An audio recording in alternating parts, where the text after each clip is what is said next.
Who are these people? Who are these people? Who are these people? Who are these people? Who are these people? Who are these people? Who are these people? I watched a man decide to stand up for us, and I watched them take him away. So I had to break down your respect for the process, but the process won't be saved. Hi, I'm Nancy, and I love ice cream. I enjoy it. But not as much as watching people forced out of their homes. I like it better than anything else. Watching people forced out in the streets to live alone, and knowing that I own every homeless set of bones. I don't know why, but it seems to agree with me. I have a lot of energy. It's all more support from my hideous and ill-gotten throne, the weight of which is too much for you to bear alone. Which is why you ended up threadbare alone, kicked off your benefits and left to your own. The diner that you worked at was told it could open its doors, but there's no clientele, and it's probably just as well, because half of the staff didn't last, so they can't come to work anymore. You can't expect a corpse to pull itself through the door to flip omelets for $8 an hour anymore. Make your own food, clean your own floors, fake your own news, fill a whole morgue. Get a film crew out front, but don't let them in the doors. Let's keep it frontline heroes, America's soldiers, you know the score. Joe knows the score. I watched a man decide to stand up for us, and I watched them take him away. So I had to break down your respect for the process, but the process won't be saved. Who are these people? Stop saying the election is so goddamn important and start telling Joe he needs to rein in his supporters. Oh, that's right. Joe can't even rein in his tongue behind his resin molars. Pardon me for asking for some faculties from someone who is vying to control us. The man is not quite yet speechless, but you can bet he's soulless. And if you think he can stop the greatest threat that's ever held a public office, you might be Joe's equal in the ignorance department. But I can guarantee you we will finish what we started, a rabid coalition of activists and politicians, sex workers, educators, artists. Those of us who followed Bernie so close and fell the farthest, who will not falter until all of us are cared for, regardless of whether it would turn a profit. Now I am not a leader or a teacher or a prophet, but I am here to proudly say today is the day I start campaigning for the role of Speaker of the House that we will build from the bones of the old Congress. And when I say bones, I do not mean framework or stones, I mean literally bones of the old guard keeping us from progress. Tonight's the last dawn before things get their darkest. Tonight's the last dawn before things get their darkest. Who are these people?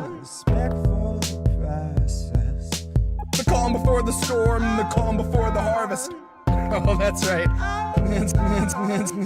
Oh, that's right. Who are these people? Tonight's the last dawn before things get their darkest.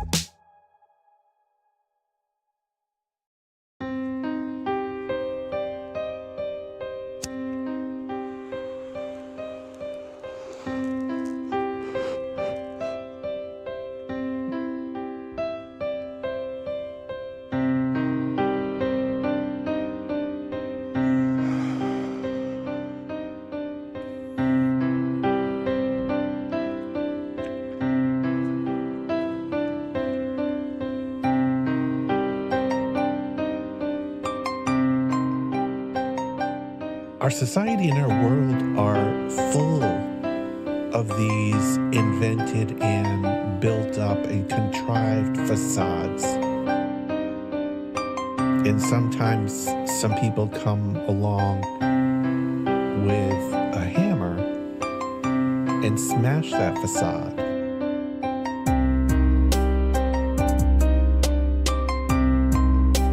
It's a brilliant, powerful hammer.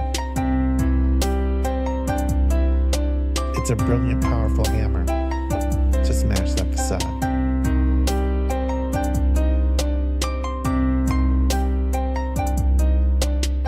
It's a brilliant, powerful hammer to smash that facade. Welcome to the future. Shit where you please. The Wi-Fi's killer, but there's no more bees. So there's hardly any flowers, there are very few trees, and you'll pay $1,000 for some honey for your tea.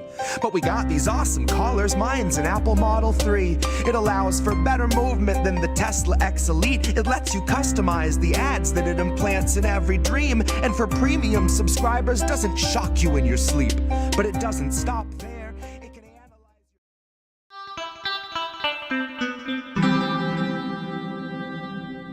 Who are these people? Who are these people? Well, okay, that went to me. Hi, everyone. I got this guy next to me. It's Indy. I got Reek sitting next to me, and it's Sunday night, so you know it's time for How Do We Miss That? Didn't really have much of a lineup put together, even as late as Saturday midday, and I'm like, I don't even know if I have enough to really do a show. That's right, Harps, cunts. That's whom. That's who these people are. That's right. Thank you for getting the cunt count started very early on. Appreciate that. Good to see you, brother. Yeah. So how do we miss that Sunday nights? It's been kind of a weird week, and feel like there's only been like a couple of really strong narratives purveying across most of even independent media. So pulling stories was a challenge. What'd you do all week, man?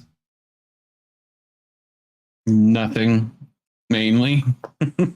I did absolutely nothing. Got a new workout program, been doing that. It was everything I could hope You for, know? right? Did a show Wednesday. Yes, you did. You know. Did a show with Care Bear, INN News. For those who haven't checked that out, go watch INN News Wednesday nights, 9 o'clock every week. So yeah, we're here to do some stories. We're going to talk about some things that aren't such a surprise, like Miriam Adelson buying Trump. But that was on full display last week, and I thought we needed to talk about that for a second. We also have there's a ton of fuck Israel this week, just like every week. And just because, you know, we're going to keep talking about it. How about that ceasefire, huh? Well, we're going to talk about the lack of ceasefire.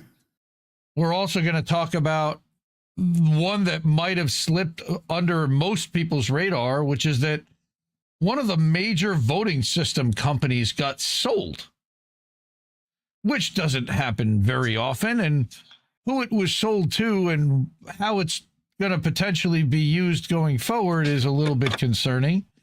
So we're going to go there for a minute. We are going to take a minute to talk about the thing that happened yesterday across the country. These peaceful No Kings rallies, quote unquote, corporate sponsored, but very well attended. So we'll address some of that, and then we'll get into some lightning round at the end. I even have an exclusive that one of our listeners and watchers from the UK brought me. So stay tuned for that at the end. And then we'll also be going through the GoFundMes, of course, and talking about justice for Aspen. Last night we did a one-on-one with, I aired that with Aspen Martin and her mother, Halo Benson. And Aspen is on trial for her life, effectively, because it's 33 years mandatory minimum in prison. And that's for drug trafficking. She didn't know there were drugs in the vehicle that she was in, et cetera, et cetera. If you want to learn more about that, watch that one-on-one from last night.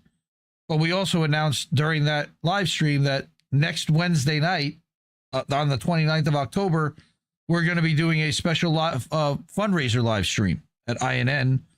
And we're going to partner with Descent in Bloom to do that. She's going to show that on her Substack channel while we show it on all the INN channels.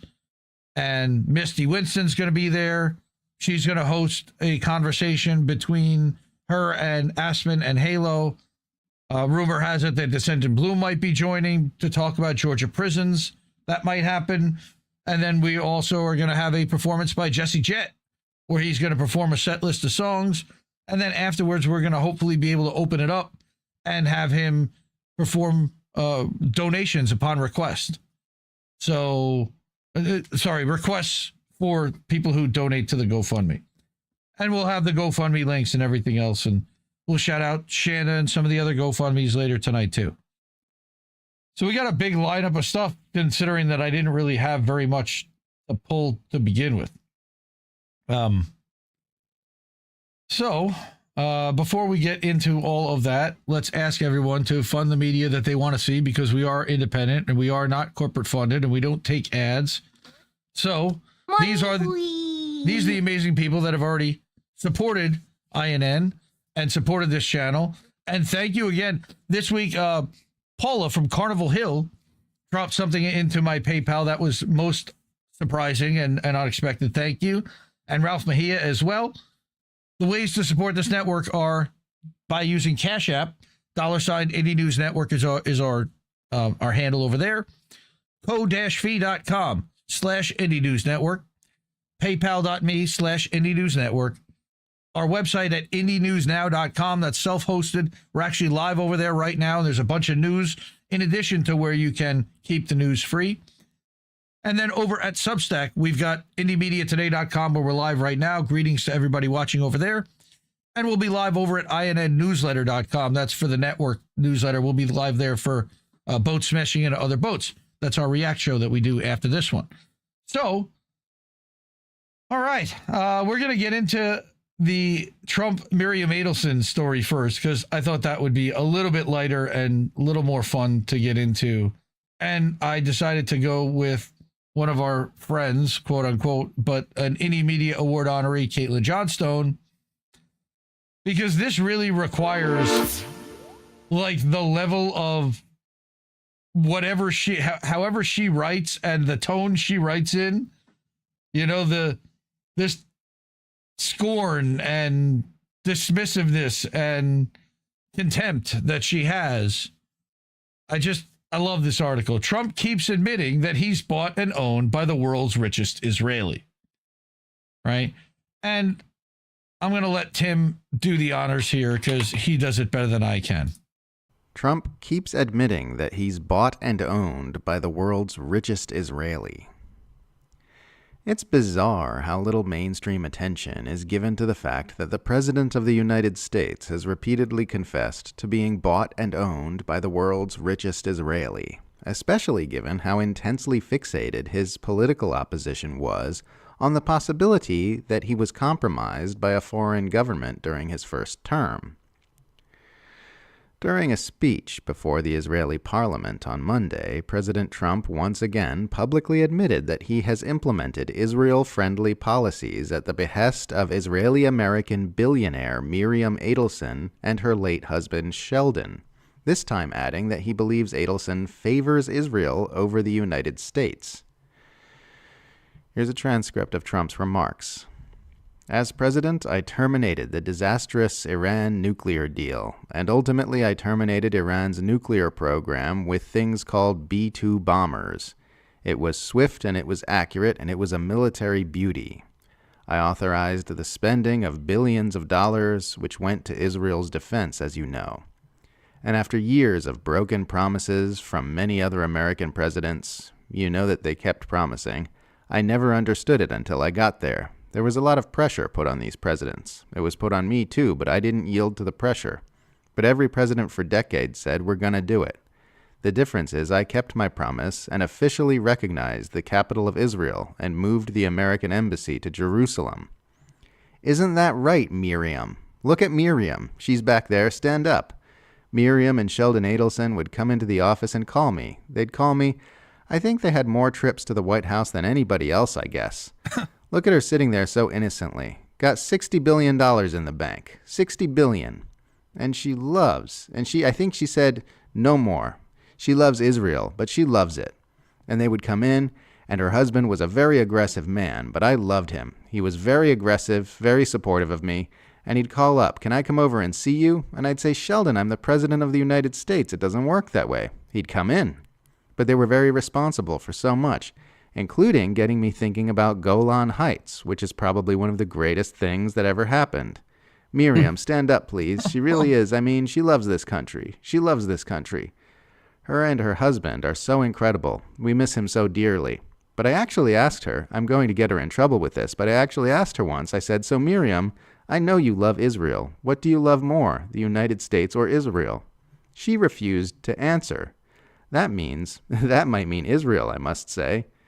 "We love you. Thank you, darling, for being here. That's a great honor. Great honor. She's a wonderful woman. She's a great woman." End quote. Sheldon Adelson reportedly gave Trump and the Republicans over $424 million in campaign funding from 2016 up until his death in 2021. His widow, Miriam, continued her husband's legacy and poured a further $100 million into Trump's 2024 presidential campaign. On the 2024 campaign trail, Trump also admitted to being controlled by Adelson cash. Here's a transcript of those remarks. "Just as I promised, I recognized Israel's eternal capital and opened the American embassy in Jerusalem. Jerusalem became the capital. I also recognized Israeli sovereignty over the Golan Heights. You know, Miriam and Sheldon would come into the White House probably almost more than anybody outside of people who worked there. And they were always after, as soon as I'd give them something, always Which for is Israel. wild to As soon as admit. I'd give them something, they'd want something else. I'd say, 'Give me a couple of weeks, will you please?' But I gave them the Golan Heights. They never even asked for it. You know, for 72 years they've been trying to do the Golan Heights, right? And even Sheldon didn't have the nerve. But I said, you know what? I said to David Friedman, give me a quick lesson, like 5 minutes or less on the Golan Heights. And he did. And I said, let's do it. We got it done in about 15 minutes, right?" End quote. Legitimizing Israel's illegal annexation of the Golan Heights and moving the U.S. Embassy from Tel Aviv to Jerusalem were two of the most controversial moves Trump made in Israel's favor during his first term, which have now been eclipsed by his backing the genocide in Gaza and his bombings of Iran and Yemen. And here he is, openly admitting that his billionaire Zionist mega-donors have been using the access their donations bought them to push him to take drastic action in favor of Israel. Just imagine for a second if someone had leaked documents to the press proving that Trump had received extensive financial backing from a Russian oligarch to whom he doled out political favors of immense geopolitical consequence. It would be the biggest scandal in the history of American politics, bar none. But because it's an Israeli oligarch, he can admit it openly and repeatedly without anyone backing an eye. During Trump's first term, his political rivals spent years pushing a bogus conspiracy theory that he was controlled by Vladimir Putin, despite his having spent that entire term aggressively ramping up Cold War hostilities against Russia. Entire political punditry careers were birthed trying to create a scandal out of a narrative that could be plainly seen as false just by looking at the movements of the U.S. war machine and Washington's actions against Moscow. But here's Trump openly admitting to bending over backwards to give an Israeli oligarch whatever she wants because she gave his campaign huge sums of money while pouring weapons into Israel to facilitate its mass atrocities and engaging in acts of war on Israel's behalf. And it barely makes a blip in mainstream Western politics or media. This is because mainstream Western politics and media understand that we are living in an unofficial oligarchic empire to which both the U.S. and Israel belong. They never acknowledge it, they never talk about it, but all high-level politicians, pundits, and operatives in the Western world understand that they serve a globe-spanning power structure run by a loose alliance of plutocrats and empire managers. They understand that states like Israel are a part of said power structure, while states like Russia, China, and Iran are not. So they spend their time normalizing the corruption and abuses of imperial member states, while facilitating the empire's efforts to attack and undermine the states that have successfully resisted being absorbed into the imperial power umbrella.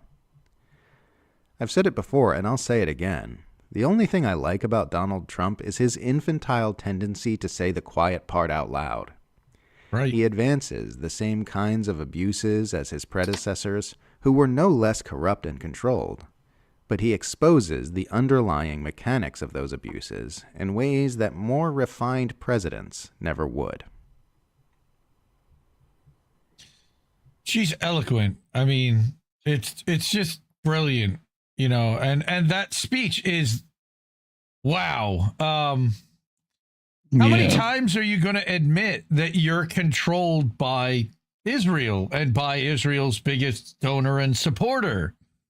And then he'll go off and do a speech about Bill Ackman. Here's another one where he's praising Dallas Mavericks owner. Don't forget that they orchestrated it so that she could buy an NBA team. And the plan is to move the Mavericks from Dallas to Vegas because that's to the where Golan Heights. That's where her headquarters is. But it's really funny because she used to own casinos. You know, they owned Las Vegas Sands, LVS. But they knocked the Sands Casino down. I looked into their organization a long time ago. Miriam doesn't own any hotels in the United States anymore. She owns them in like Macau and Singapore. And that's where most of their money is coming from. All right. But they have a U.S. headquarters because allegedly they are connected to another organization that runs out of Israel. You know, I'm not going to exactly say which one. I'm sure you can guess. It begins with an M and it ends with a D. Or there's a separate third-party independent organization that they run that had connections to the Julian Assange case, believe it or not. They also potentially have had connections to the spy flights that have gone over Gaza because there was a Las Vegas company, like a weird charter company that rented planes.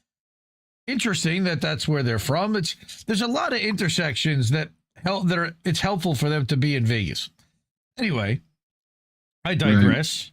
So that reminder that they bought the Dallas Mavericks from Mark Cuban. It was weird how the whole sale went down and how they instantly shuffled off the best player to Los Angeles to the Lakers, and it hurt their team immensely. It also hurt the Lakers this year, but that was Luka Doncic.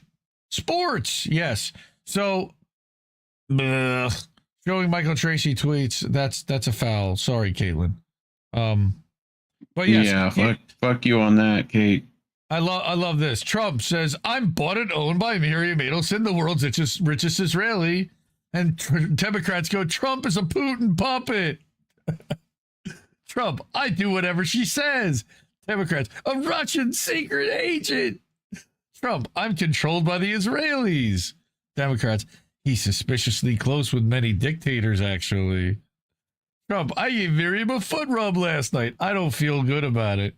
Democrats, ooh, you know what would make him mad and hurt him politically? If we play along with those conspiracy theories about him and Jeffrey Epstein.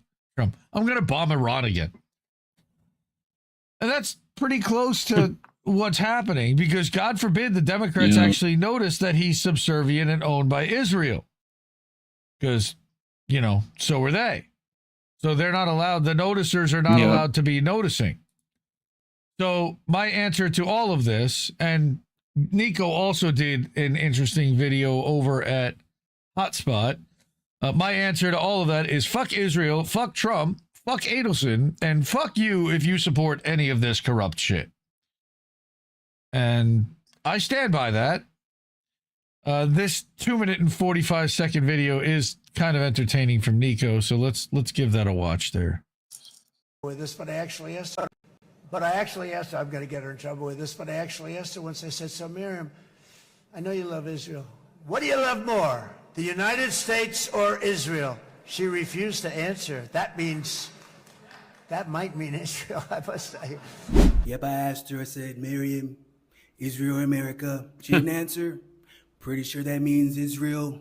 And you know, some people might ask, Trump, don't you think it could be a little bit problematic that she gave you $100 million and she cares more about Israel's interests than the interests of America, the country that you're currently president of? You're doing a fantastic job, might I add. And my only response is this: if someone gave you $100 million, would you argue with them? I don't think so. Hell, I would put 2 Israeli flags behind me if she gave me another 100 million.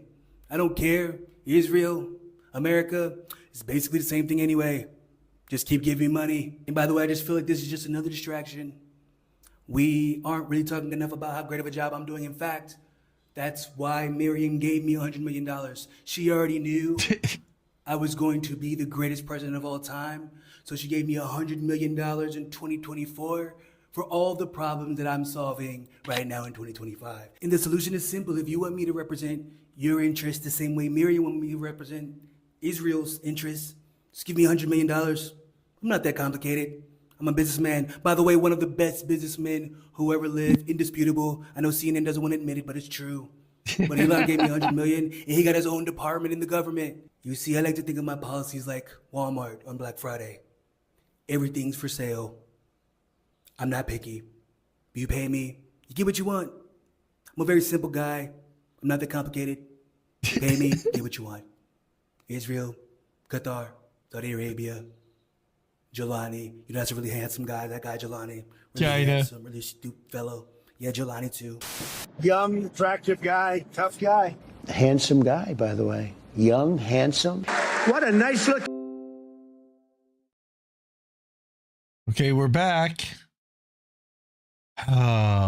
Maybe one of these days we won't have a crash. And I'm not protecting anybody. I know I said I was going to release the files, but that's before I knew it was a Democrat conspiracy theory. So anything else is for sale, except for that. Anything else except for that. Just and feed his family with crypto. Justin's son, finance guy, CZ. Like, there's oh my God, we're already having crashes. We are 22 minutes in and we're already having crashes. That is a bad omen. Hopefully we're better this time. And it Usually gets better as we go. And the crash gods will fix things for us. Come on, fam. This is just insufferable. It's not just Twitch, Stephanie. Yep. It's my OBS that's crashing. So it keeps coming back, thankfully. Not the OBS, it's the connection to, it's like, I don't know, your internet spikes and then fucking my upload speed loses dies, connection. It's weird. and it's a real problem. I'm sorry about all that, but and it comes back. the good thing is that Weird. we're recording on OBS, and we'll put the final recording out once it's done, as long as my computer doesn't reboot itself before the end of the stream. Knock on wood. Yeah. All right.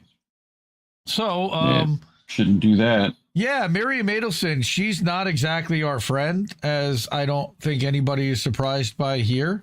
She's funding a lot of the initiatives that are problematic for the United States, including a lot of these organizations like Beitar, I'm sure she's contributing to, and Zionists of America.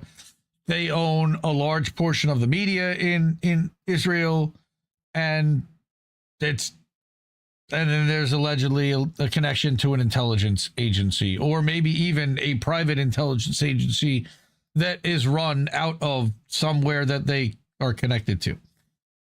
Allegedly. And she's Allegedly. highly influential with Trump, basically because of her money. And I don't think that she's even exclusive to the Republicans necessarily. It's wherever she can get influence.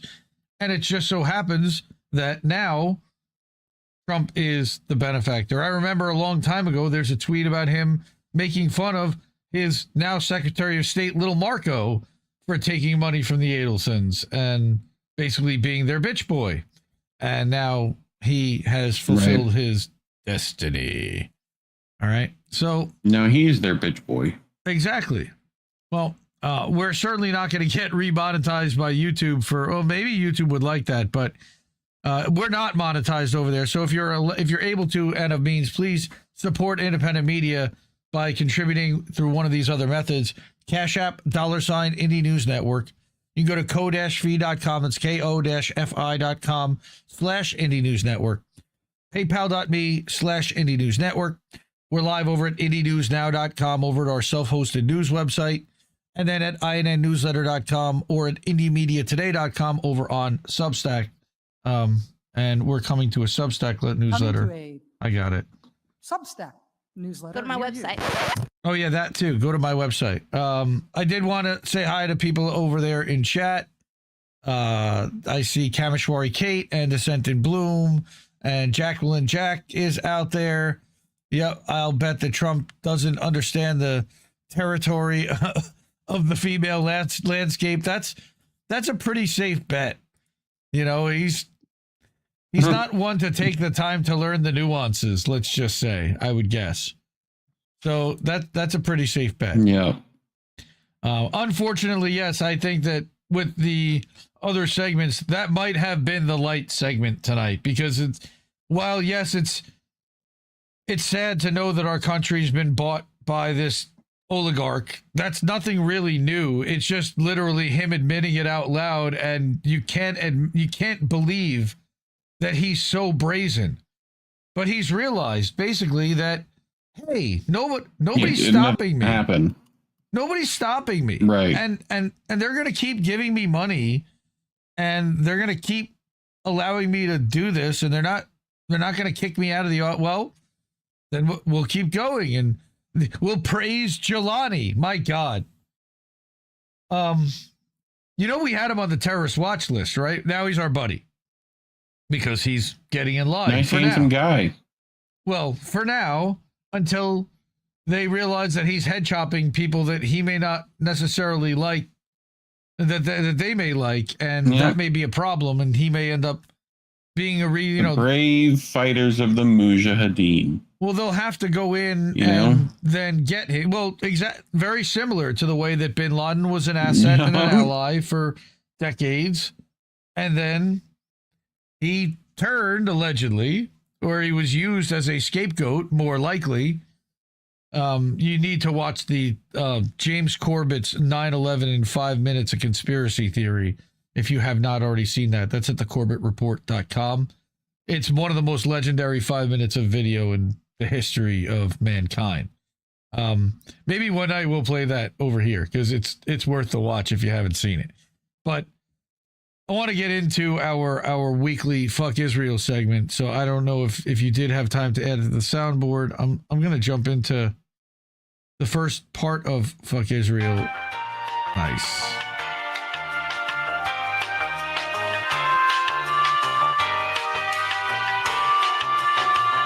Yeah. Fuck Israel. So we had the update that we did not want to see on Monday, I think it was. This was actually Thursday.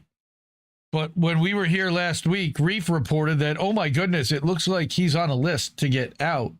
Dr. Hussam Abu Safia. We've been talking about this man all year long.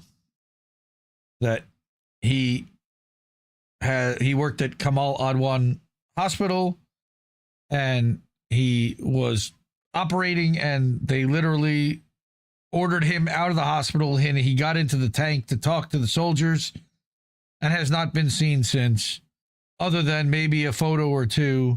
But he's been in a torture prison for the last 10 months. And we were hoping that with the quote unquote ceasefire, and I said it last week, until this man is free, it's bullshit. It's not really a ceasefire. They're holding on to over 100 doctors and medical personnel because they certainly don't want to unleash a wave of people who could actually rehabilitate the people that have been injured and hurt by bombs. They also are stopping aid from going back in now. They're claiming that Hamas violated the ceasefire, which is hilarious because they never did ceasefire. But I want to read this because this is important. The family of Dr. Hussam Abu Safia confirms that the Israeli court has extended his administrative detention for another 6 months, despite his name having been previously appearing on those discussed for release. The family expresses deep concern over his continued detention and reaffirms full trust in the legal team, don't know why, and all humanitarian efforts working toward his freedom. The family also calls on relevant institutions, human rights organizations, and the negotiating parties to actively address his case and work toward his immediate release, which we've been doing for a long time now. Free Dr. Abu Safia. And there's plenty of people posting graphics and hashtags and the like. So the first article I brought was a story called The Infuriating Case of Dr. Hussam Abu Safia from a publication called Palestine Will Be Free. Subscribe to them, support independent media. All right. On Thursday, an Israeli kangaroo court extended Dr. Hussam Abu Safia's detention in Israel's rape and torture dungeons. Yes, they're rape and torture dungeons. And there's a link there with documentation there for another 6 months.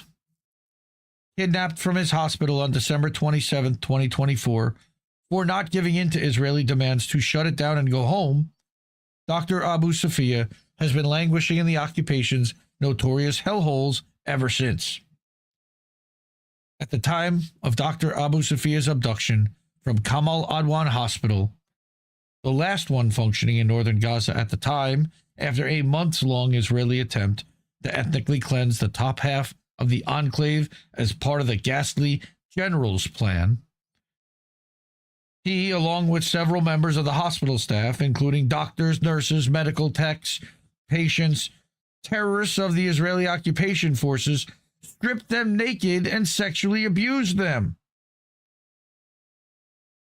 It took several days before the Israelis even acknowledged that they had indeed kidnapped Dr. Abu Safia, even though he was last seen walking into an Israeli tank and speaking to a Zionist soldier. That very famous shot. That and the one of him standing in the alley or across from the tank facing it. It wasn't until February that Dr. Abu Safia, the then acting director of Kamal Adwan Hospital, after the previous incumbent was also abducted in early 2024, was allowed legal counsel weeks, a full 47 days after his abduction. No right to a speedy trial there. The legal counsel revealed that the doctor was, quote, subjected to various forms of torture and inhuman and degrading treatment, unquote. Why? The next significant update on Dr. Abu Safia came only in July, when his lawyer revealed that he had lost 40% of his body weight and was not in good condition due to relentless physical abuse, as if losing 40% of your body weight wouldn't be enough to cause not good condition. Quote, Dr. Abu Safia is not okay. On July 14th, following her visit to the doctor's cell in Ophir prison, he's lost over 40 kilograms or 40 stone. 2 stone. 20 kilograms is stone. More than 1/3 of his body weight. Oh my God. At the time of his arrest, he weighed 100 kilograms. Today, he weighs no more than 60. Okay. Qassem recounted harrowing testimony of abuse. All right. He was severely beaten, according to one of his roommates. All right. That his room was specifically raided. He was brutally assaulted in the chest area, sustained severe bruises to the face, head, back, and neck. 30 minutes of beating him. He requested medical care, proper testing, and to be examined by a cardiologist, but of course his request was denied. He suffers from an irregular heartbeat. His glasses were broken, which of course he had just recently even gotten in the first place. He's still wearing winter clothes while enduring starvation, torture, solitary, and total deprivation, buried underground with no exposure to sunlight. Dr. Hussam Abu Safia, like all Palestinian detainees, is not okay. And let's not, overstate his case as opposed to the hundreds of others that are being held captive without trial, charge, or, it's It's crazy. And again, it's a systematic attack on the healthcare system, specifically so that they can't rehabilitate their wounded. In a petition, all right, Amnesty International has called the doctor's detention part of Israel's systematic targeting of Palestinian health workers. Dr. Abu Safia's arrest and ongoing arbitrary detention without charges or trial based on the unlawful combatants law is a reflection of Israel's systematic targeting of Palestinian health workers and the decimation of the healthcare system in Gaza in order to inflict conditions of life calculated to bring about the physical destruction of Palestinians. That's called genocide. On the latest extension of his detention, nice rhyming word there, by the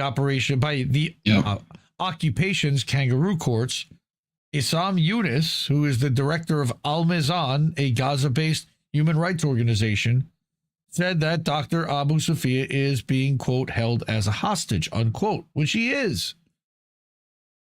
Today's decision to extend Dr. Abu Safia's detention is completely baseless and further confirms that he is being held as a hostage. Still not charged with any crime. The doctor keeps asking the Israelis why he's being incarcerated. Quote, he's never been charged, was initially denied access to legal counsel, has endured inhumane treatment ever since his abduction, including torture and starvation, which has taken a serious toll on his physical well-being. Man, he sounds like Julian Assange. Yep. Dr. Abu Safia was not allowed to attend in person, but our lawyer said that he was clearly desperate to be released. When he was given the chance to speak, he repeated that he's done nothing wrong and asked the court why he's been detained in the first place. Just to remind people, Palestine Will Be Free wrote an article back in July about how Israel is routinely raping Palestinians in its torture dungeons with receipts. A journalist who was abducted from Tulkarem in West Bank last year has revealed the horrific abuse, including degrading assaults with hard objects amounting to rape and sexual torture, to which Palestinians in Israeli torture dungeons have been routinely subjected to, especially after October 7th. But again, it didn't start October 7th there either. Back to the doctor. Even before his incarceration, Dr. Abu Safia endured Herculean burdens, both personal and professional, as the steward of northern Gaza's last functioning hospital. In a bid to shut it down, the Israelis besieged Kamal Adwan Hospital for nearly 3 months, dropping bombs on it from drones and wheeled robots, and positioned snipers to shoot anyone entering or leaving the hospital. The indiscriminate bombings in the vicinity of the hospital led to the martyrdom of his son Ibrahim. The 20-year-old had wished to follow in his father's footsteps and study medicine, but you know the Israelis can't allow for any Palestinian doctors. The 20-year-old wished to follow, like I said. His life was cut short. Ibrahim was buried hastily near the hospital. A tearful Abu Safia led the funeral prayers for his young son. Wow. Allahu Akbar. Assalamu alaikum wa rahmatullah. Assalamu alaikum wa rahmatullah.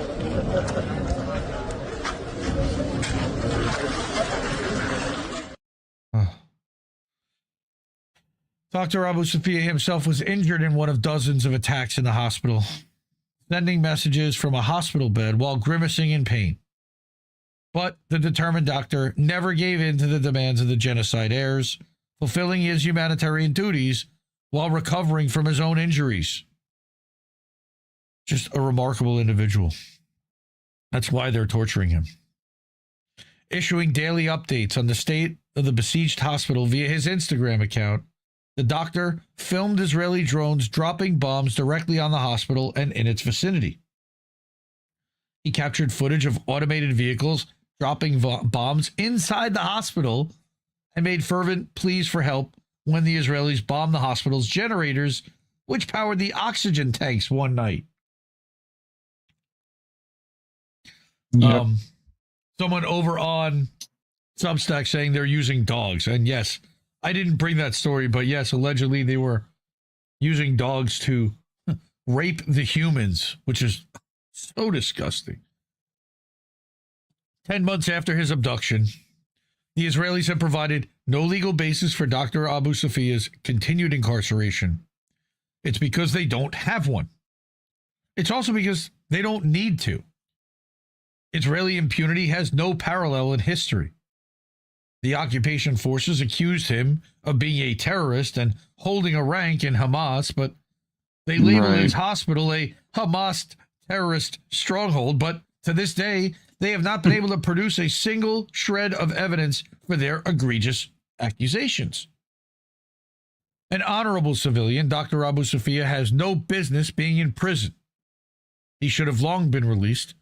And I will say that, I know Eva Bartlett, friend of the show, also personally knows Dr. Abu Safia, and everyone that served alongside him says the same thing about this guy. However, the Israelis refused to release him in the prisoner exchanges, quote unquote, earlier this year, and have insisted upon keeping him behind bars even during the ongoing exchange. He has no ties to the resistance. Dr. Abu Safia's record is public.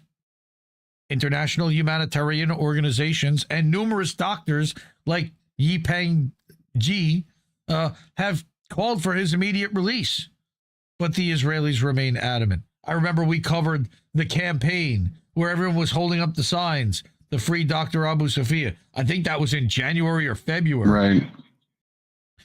This is an utter moral outrage. This is yet another message from the Israelis that resistance, even in the form of medical care for the victims of their barbarism, is a punishable crime by torture. The only acceptable Palestinians are those who either leave or die.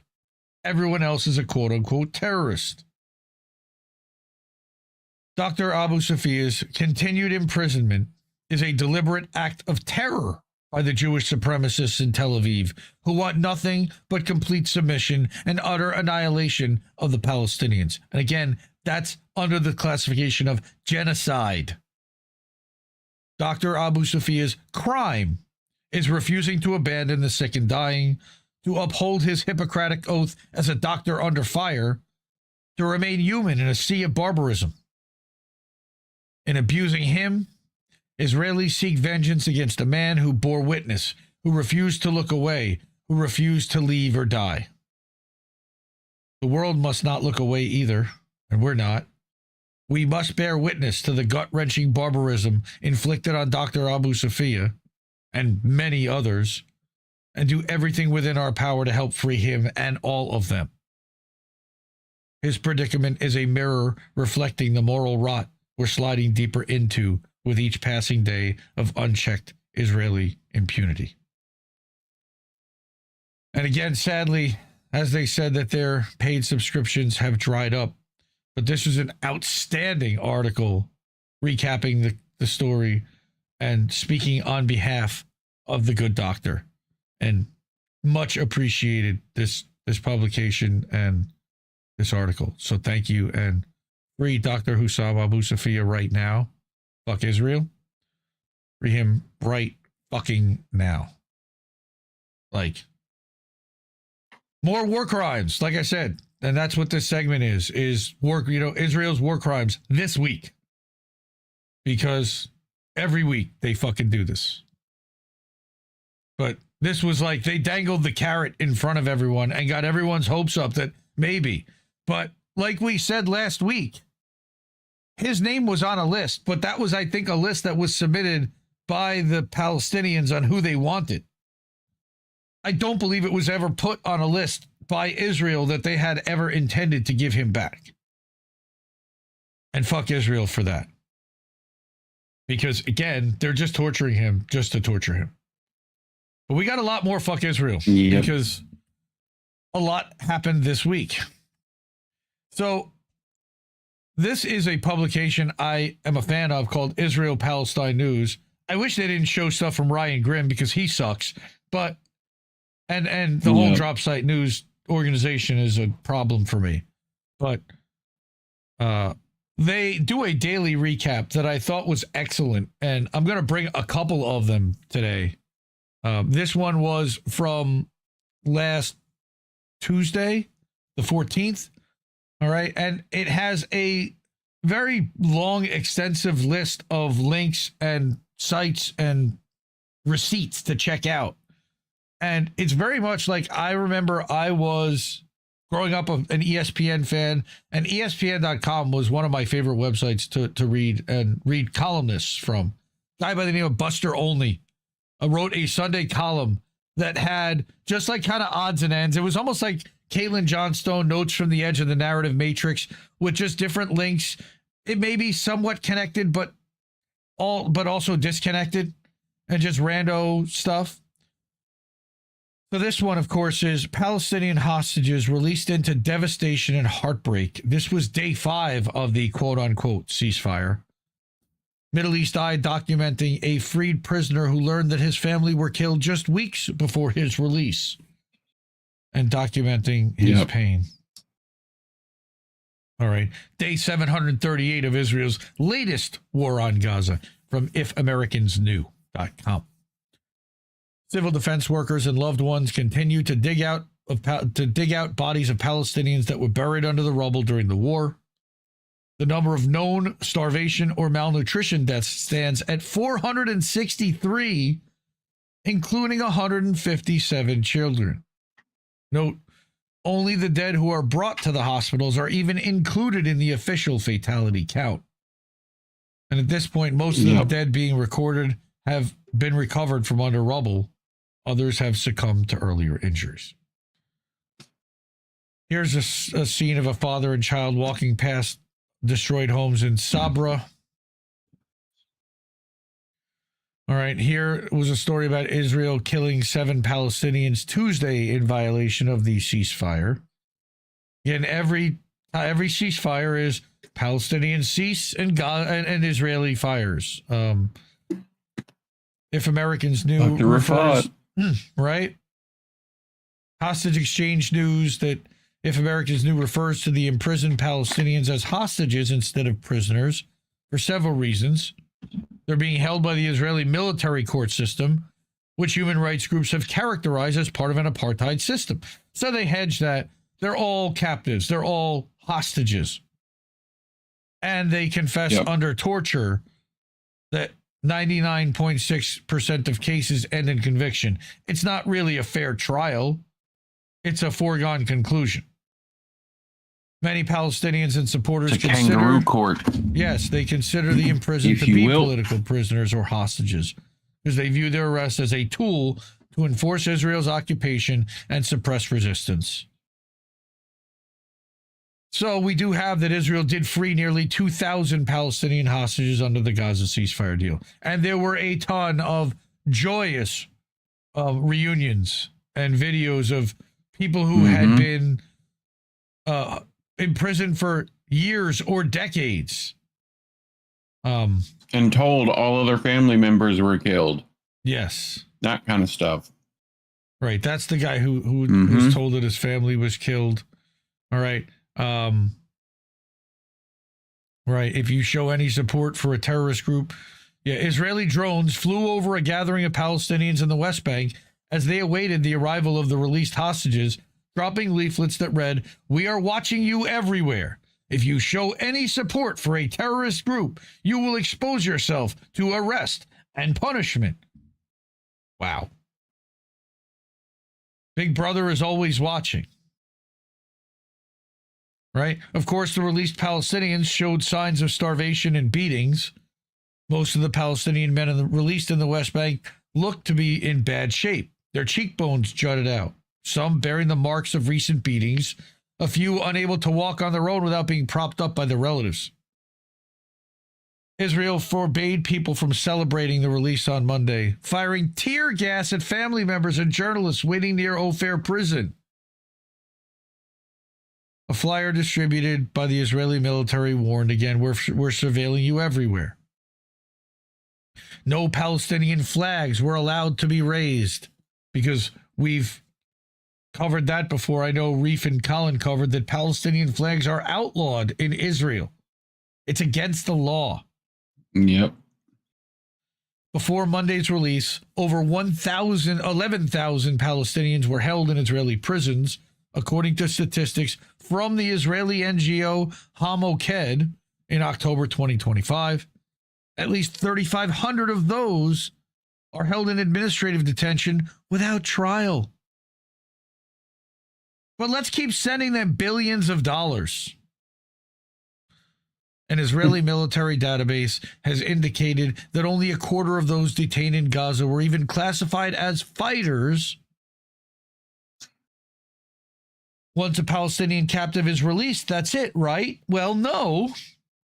Israel tends to rearrest Palestinians shortly after they're freed in captive swaps.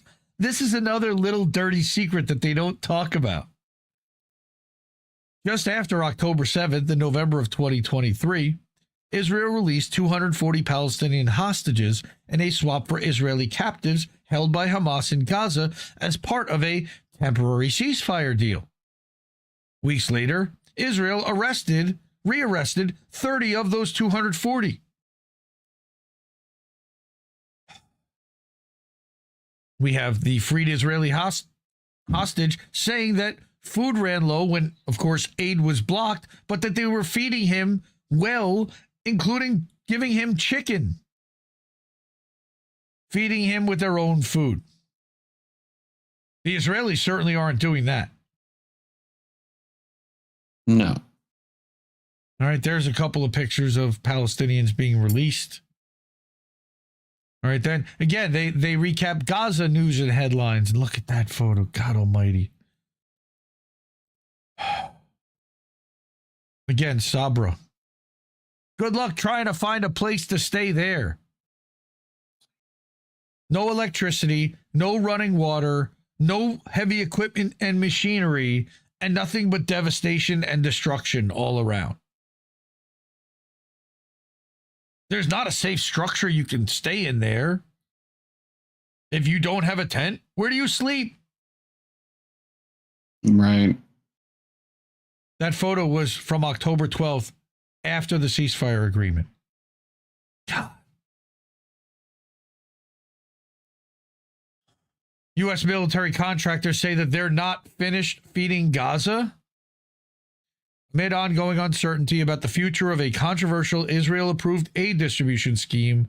On Monday, one of its lead contractors, UG Solutions, said it will keep working in the region. So they pulled the Gaza Humanitarian Foundation, but the people behind it, they're staying.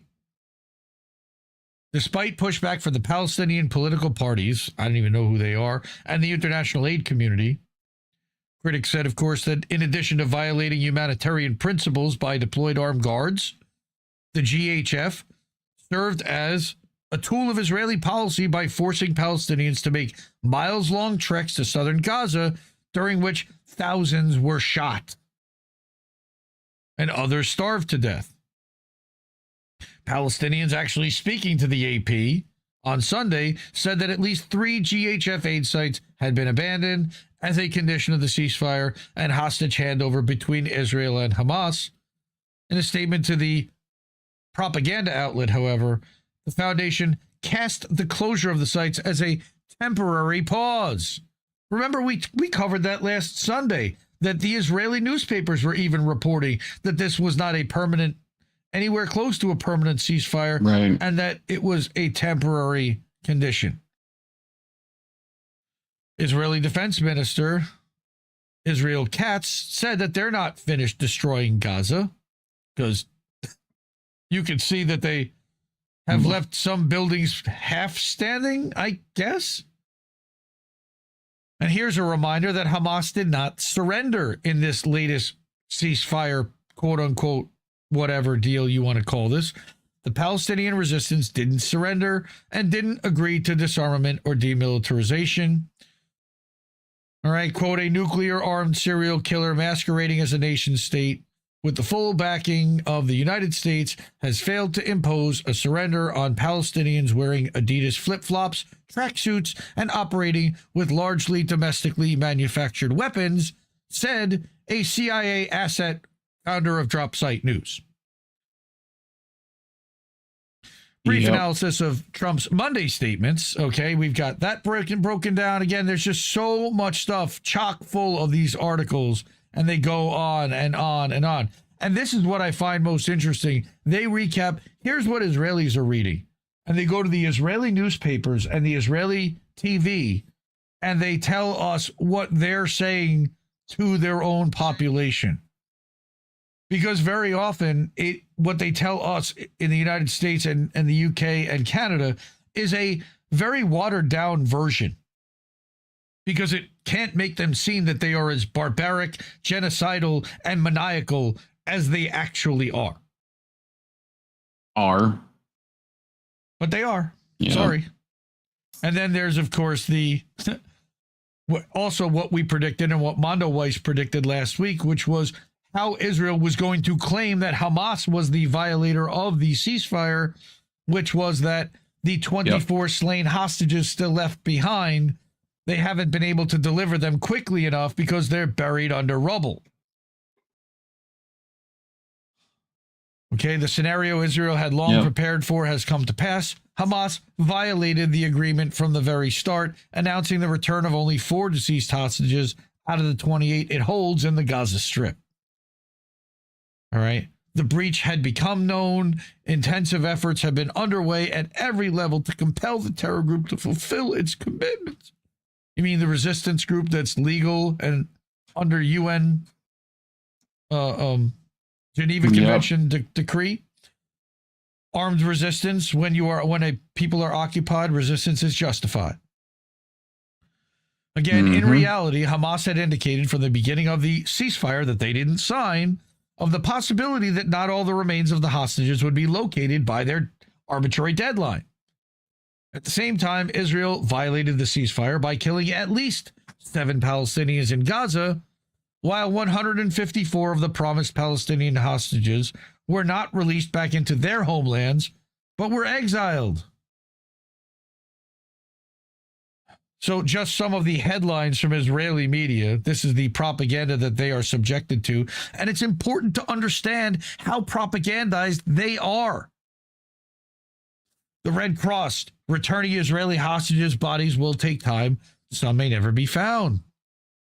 The IDF officials are saying that they're recommending the Rafah crossing staying shut until the 24 bodies are returned. Trump earns fresh comparisons to Cyrus the Great as the last living hostages return home. Their narrative is insane. All right. And then, of course, after 2 years of dodging deals, Netanyahu allies claim that he had a plan all along. Which was to get Trump to claim ownership of it. Stories about the occupied West Bank and East Jerusalem. And just how Israel is destroying that part of the country. Every day they have an article this in-depth. Again, this was just from October 14th. 1 day's worth. Israeli soldiers torched food, homes, and a critical sewage treatment plant in the wake of the ceasefire agreement. Because, of course they did. I've been doing more since then. So, all right. Here are the official statistics, right? The 68,921 killed and 180,000 injured. Likely it's 10 times that. More than 20,000 children and 23,000 women of that 67,000. Again, the Gaza Health Ministry has been destroyed. So therefore, they can't maintain accurate records and counts. Every baby that's born is born right now with no birth certificate and no count. There's no way they could accurately count how many people there are there.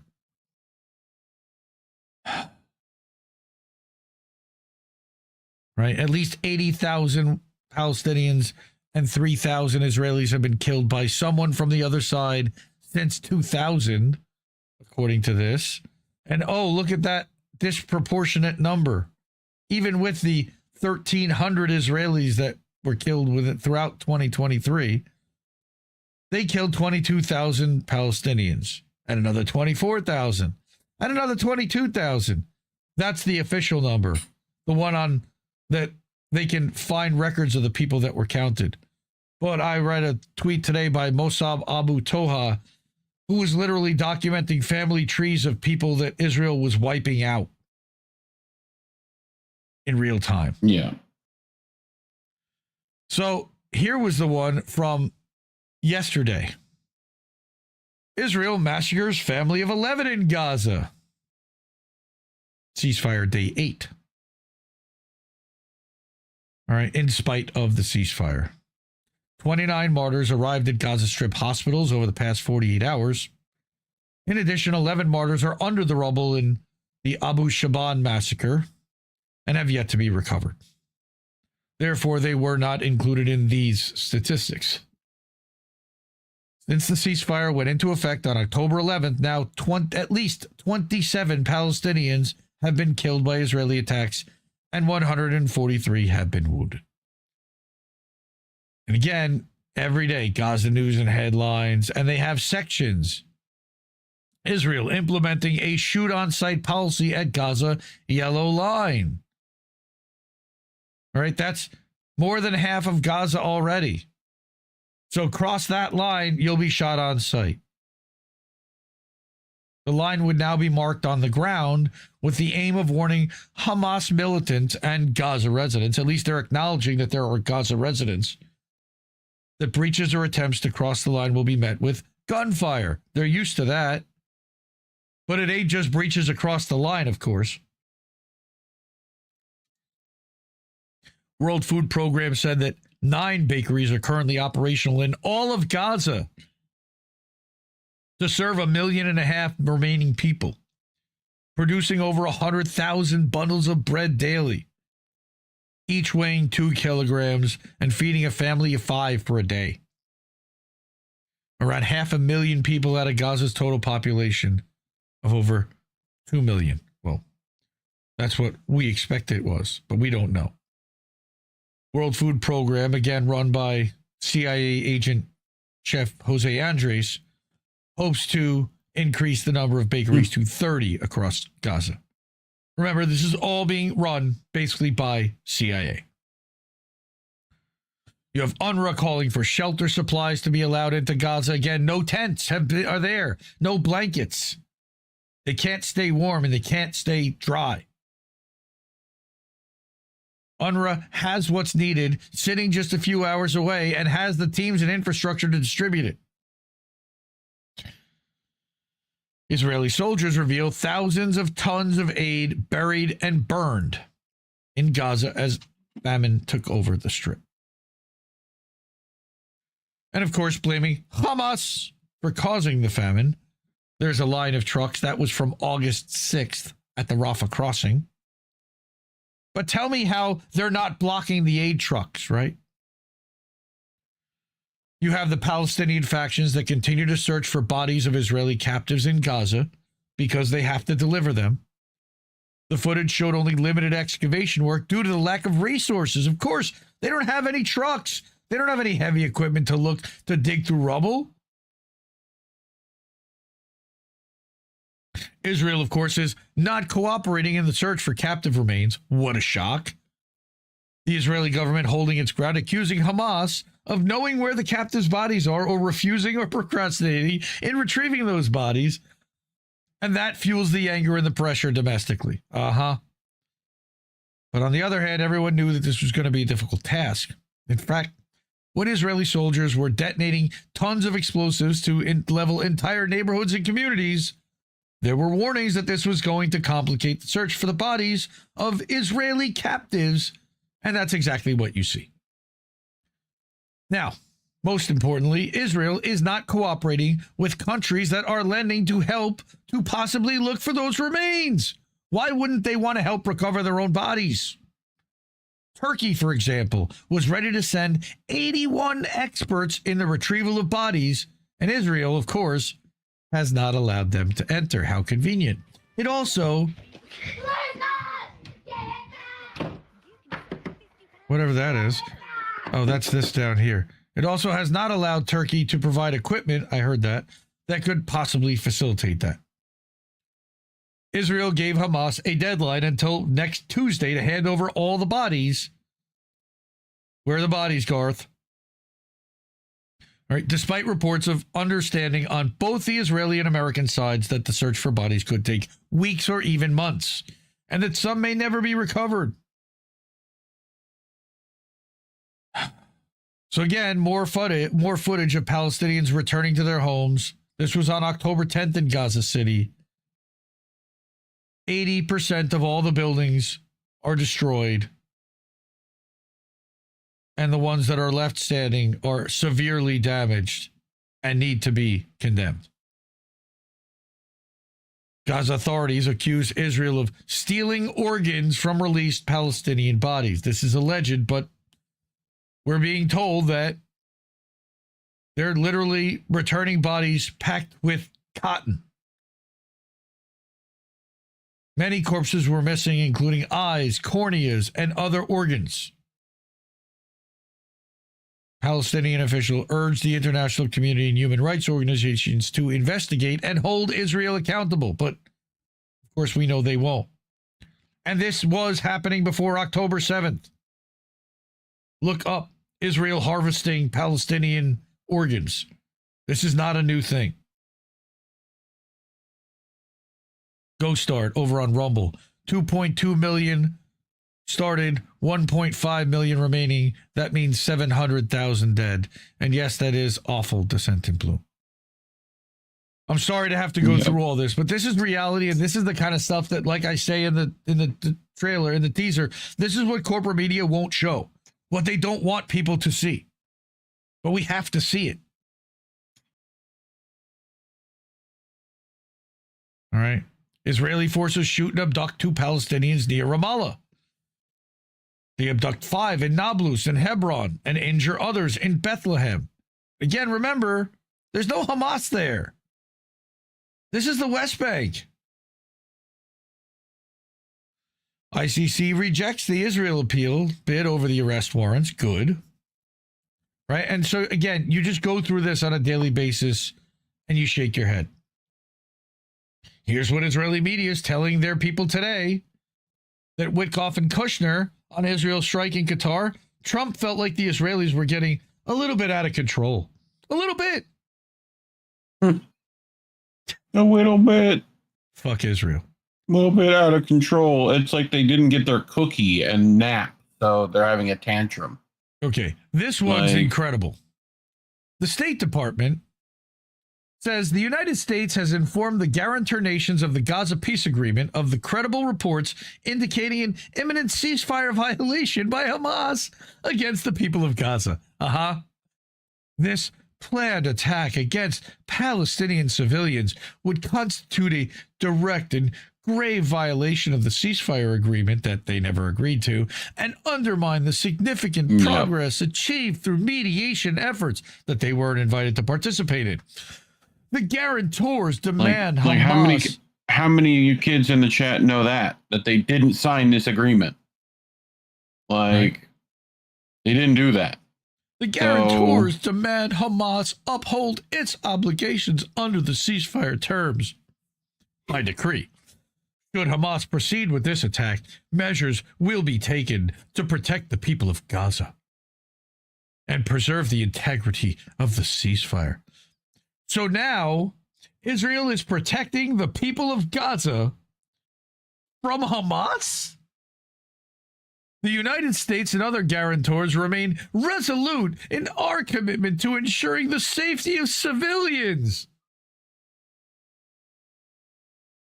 Palestinian civilians, they won't even say maintaining calm on the ground and advancing peace and prosperity for the people of Gaza and the region as a whole.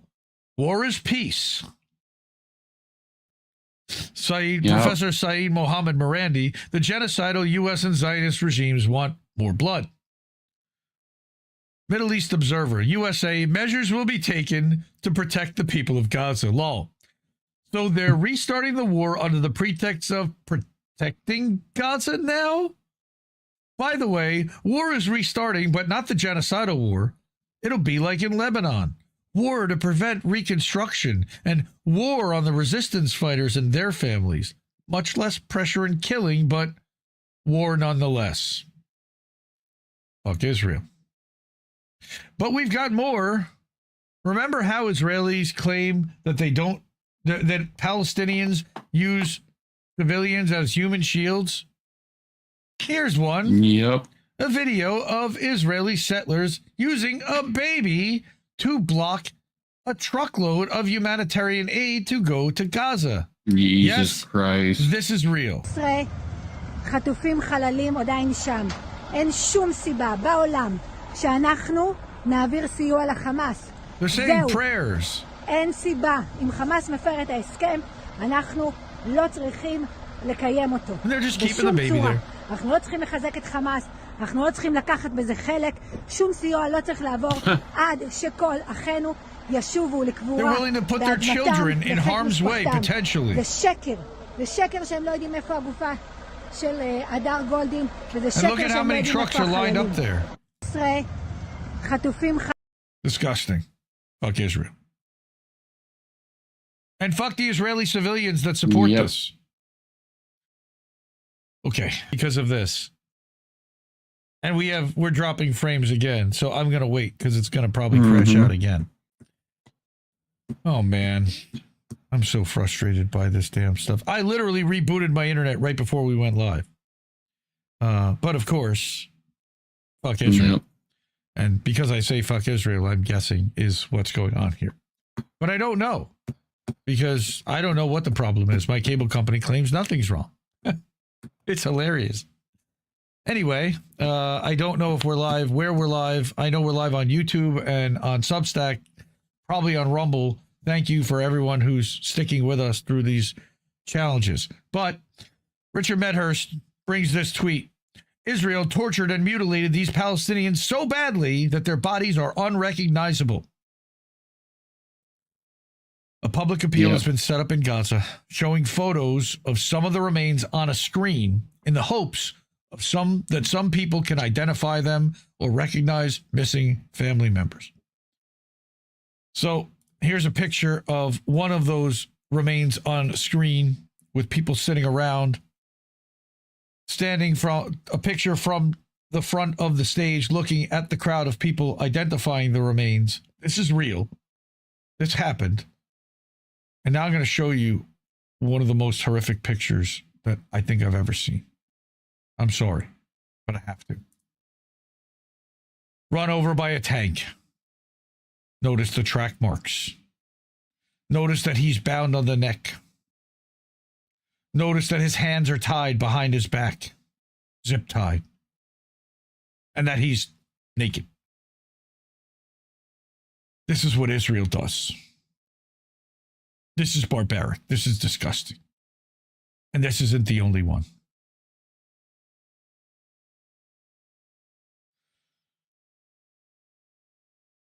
Okay. So I'm surprised Twitter's even allowed that up as long as they have. I'm sorry, but we had to, because fuck Israel. They did that.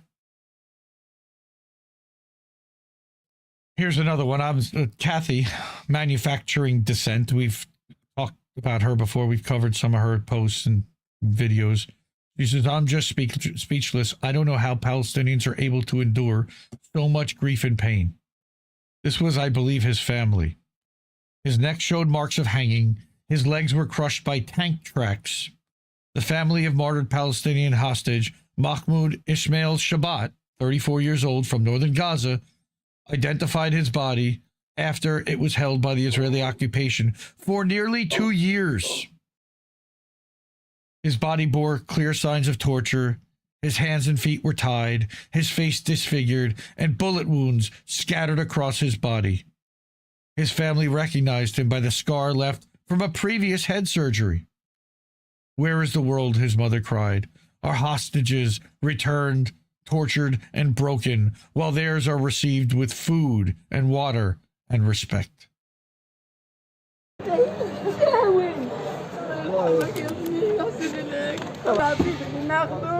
تعريف بشكل اصابات طقش في الوجه جرح الرجلين من الجنازير اليدين مكلبشات اصابه في الراس عازمينه زي عدم الحبل على رقبته. انا جيت اتاكد لانه في عمليه في راسه. عنده عمليه هنا في عمليه هيك احد على راسه دانه اليمين. تعرفت عليه وعرفت وخدته. قلبته من هذا ما محطوط عليه حبل اظني. وبعدين هاي ما بكلبش ومطبوخ طق. Handcuffed and shot. احنا صرنا نتعرض وبنصدعوا رجليه جنازير عليه ولديه مكلبشات ولديه كلها مجرحه وصدره حاله ووجهه مكسر. عريان ليش هيك؟ اما هم اسراهم بخبوهم معفزين مكرمين ولابسين ومتلبسين Well dressed, fed, given something to drink. They give the Israeli captives their own food that they are being starved from. Yeah. And then there's this story. Holy shit. You notice that this guy has no eyes. Yep. I was brutally tortured inside Israeli jails. They electrocuted my eyes so that I lost them. How is this not the lead story on every news broadcast around the world? 28-year-old Mahmoud Abul Faul lost both his eyesight and leg to Israeli brutality. His leg was amputated after a 2015 airstrike, and he later went blind from severe torture and electric shocks in prison after being abducted from Kamal Adwan Hospital last year, as Dr. Abu Safia was stationed at. After 8 months of unimaginable suffering, he was released blind, homeless, and living in a tent. All he asks now is the chance to travel abroad for treatment, wishing he could see his family again, even with one eye. Just disgraceful. Refuse. Jesus Christ. Yeah, I think this is what you... And then on top of it, there was this video, I thought I had it, that you had sent me. It's right underneath it. It should be. Is it? Oh, there it is. Okay. For those questioning his story, here's his own voice. Now, what had happened was Israel decided to have a little game and use AI to put eyes on this cat and say that Pallywood was lying about this whole story and that he actually was never tortured and has eyes and can see just fine. You're being misled and lied to. So Gaza Notifications puts up a video. For those questioning Mahmoud's story, here's his own voice. In this video, Mahmoud Abul Faul recounts how he lost his eyesight under severe torture and electric shocks inside Israeli prisons. These are not claims, they're lived realities of countless Palestinians enduring systematic abuse. Denying survivors' testimonies doesn't erase their pain, it only exposes the cruelty of those who try to silence them. So we got to give this guy a minute and change. صار العيون يدخلوا في بعض. أنا الأسير المحرر محمود أبو فول من شمال غزة تعرضت للتعذيب أكثر من مرة. ظروف كانت صعبة جدا علي من ناحية إني أنا بدي مثلا حد يعيني أوصل حالي على بيت الخلاء. كانت الحادثة هذه صعبة جدا علي. God forbid I played the video of a Palestinian hostage. That's not allowed. That's not permitted. بعديها لو فقدت بصري بعد تقريبا ساعتين صارت لي معي. صار عيوني يدخلوا في بعض. أنا الأسير المحرر محمود أبو فول من شمال غزة تعرضت للتعذيب أكثر من مرة. ظروف كانت صعبة جدا علي من ناحية إني أنا بدي مثلا حد يعيني أوصل حالي على Get to the bathroom is a challenge. This incident was very difficult for me. I would imagine so, yeah. هيك كم يوم أسبوع. It's an outrage. لكن للأسف الإشي طول. بوجه رسالة وناشد العالم أجمع توقف إلى جانبنا. جانب كل أسير فلسطيني وكل جريح فلسطيني بيعاني. لأنه الآن في غزة لم يتوفر علاج لنا بالمرة. لزقات عينينا إحنا هينا اليوم. Even dressings for my eyes are extremely difficult to find. كل شيء معوض. By design, by Israel's design. ما يفقدوا من أعضاء جسد. نفسي وأمنية حياتي. I wish in life to be able to see that's all around me, especially my parents, who was afraid I would be missing. Awful. Awful. Just go ahead. Stand by that. Justify murdering people and blinding people. Fuck Israel. And fuck anyone that supports that shit. Sorry, that was an exceptionally long fuck Israel segment, but again, we got to do this every week because they keep doing this and it needs to be documented. And so few people are getting into the weeds to cover because they're doing so many different things that it's so hard to cover it all. So thank you for sticking with us. I apologize that it's so brutal, but that's their fault, not mine. I'm just showing their brutality. But if you're able to and it means, please support independent media like this that does show you the stories that corporate media won't show you. Cash App, $, Indie News Network. co-fi.com/Indie News Network. PayPal.me/Indie News Network. At IndieNewsNow.com, that's our self-hosted website. Over at INNNewsletter.com, we'll be live there in about an hour.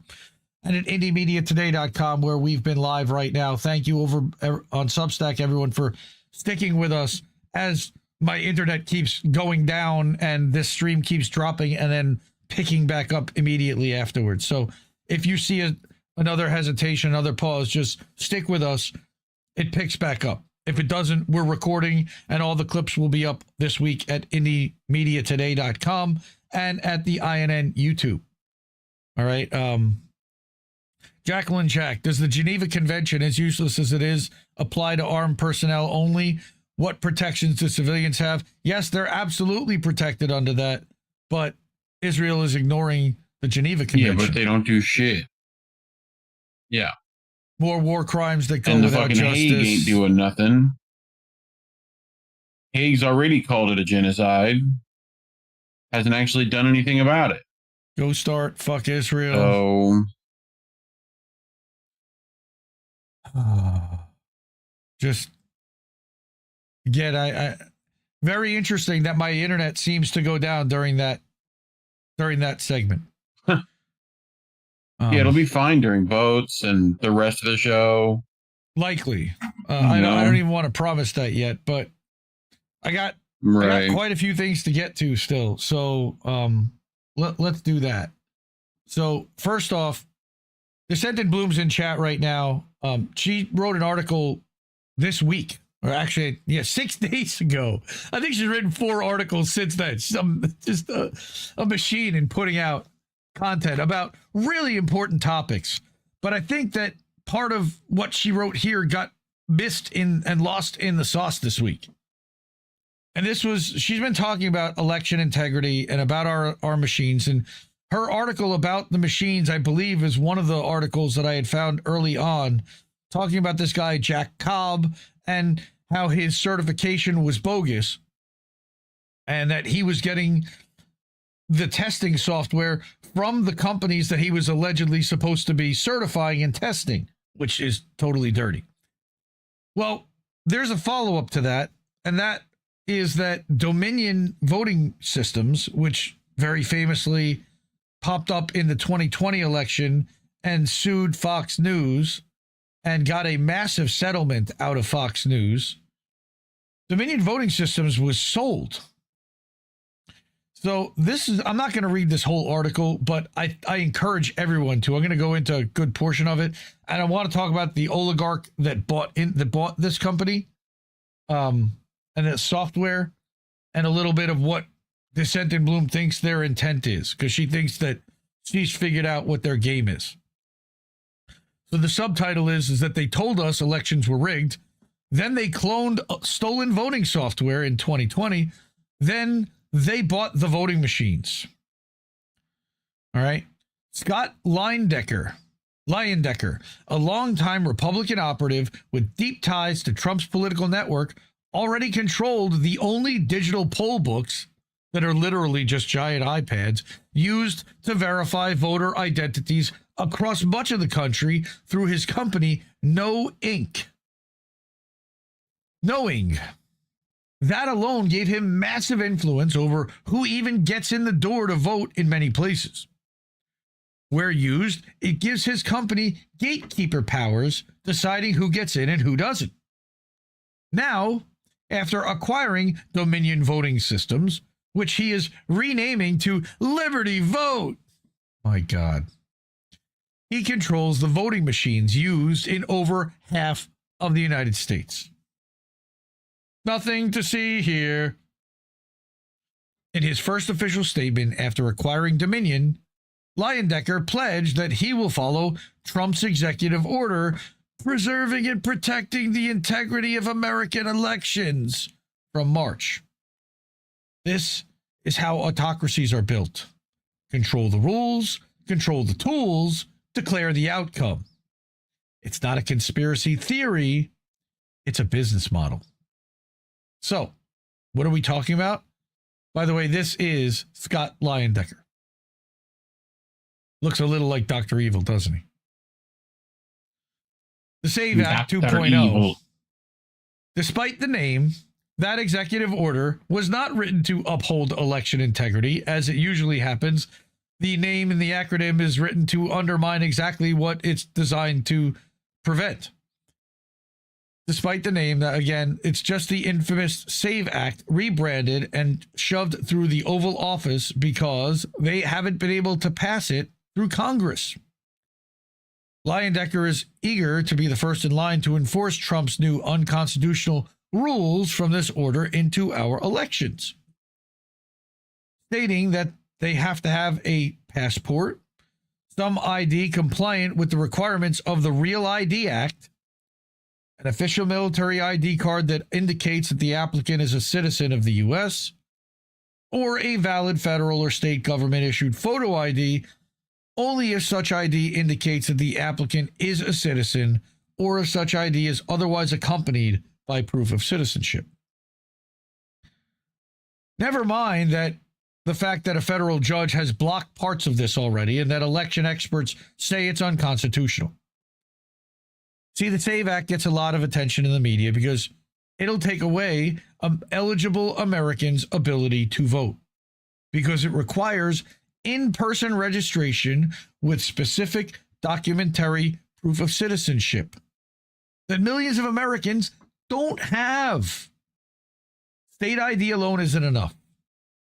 47 states don't print U.S. citizen anywhere on them. 21.8 million people don't have access to a secondary form of identification. That is 9% of eligible voters. Trump's executive order also says that the Department of Homeland Security, working with DOJ, will review every state's voter registration list. And we've seen massive voter roll purges that specifically targeted African Americans, and anyone with the last name of Williams was purged in some counties in Georgia. They are instructed to analyze it, cross-check it against federal immigration databases, demand state records, even by subpoena if necessary.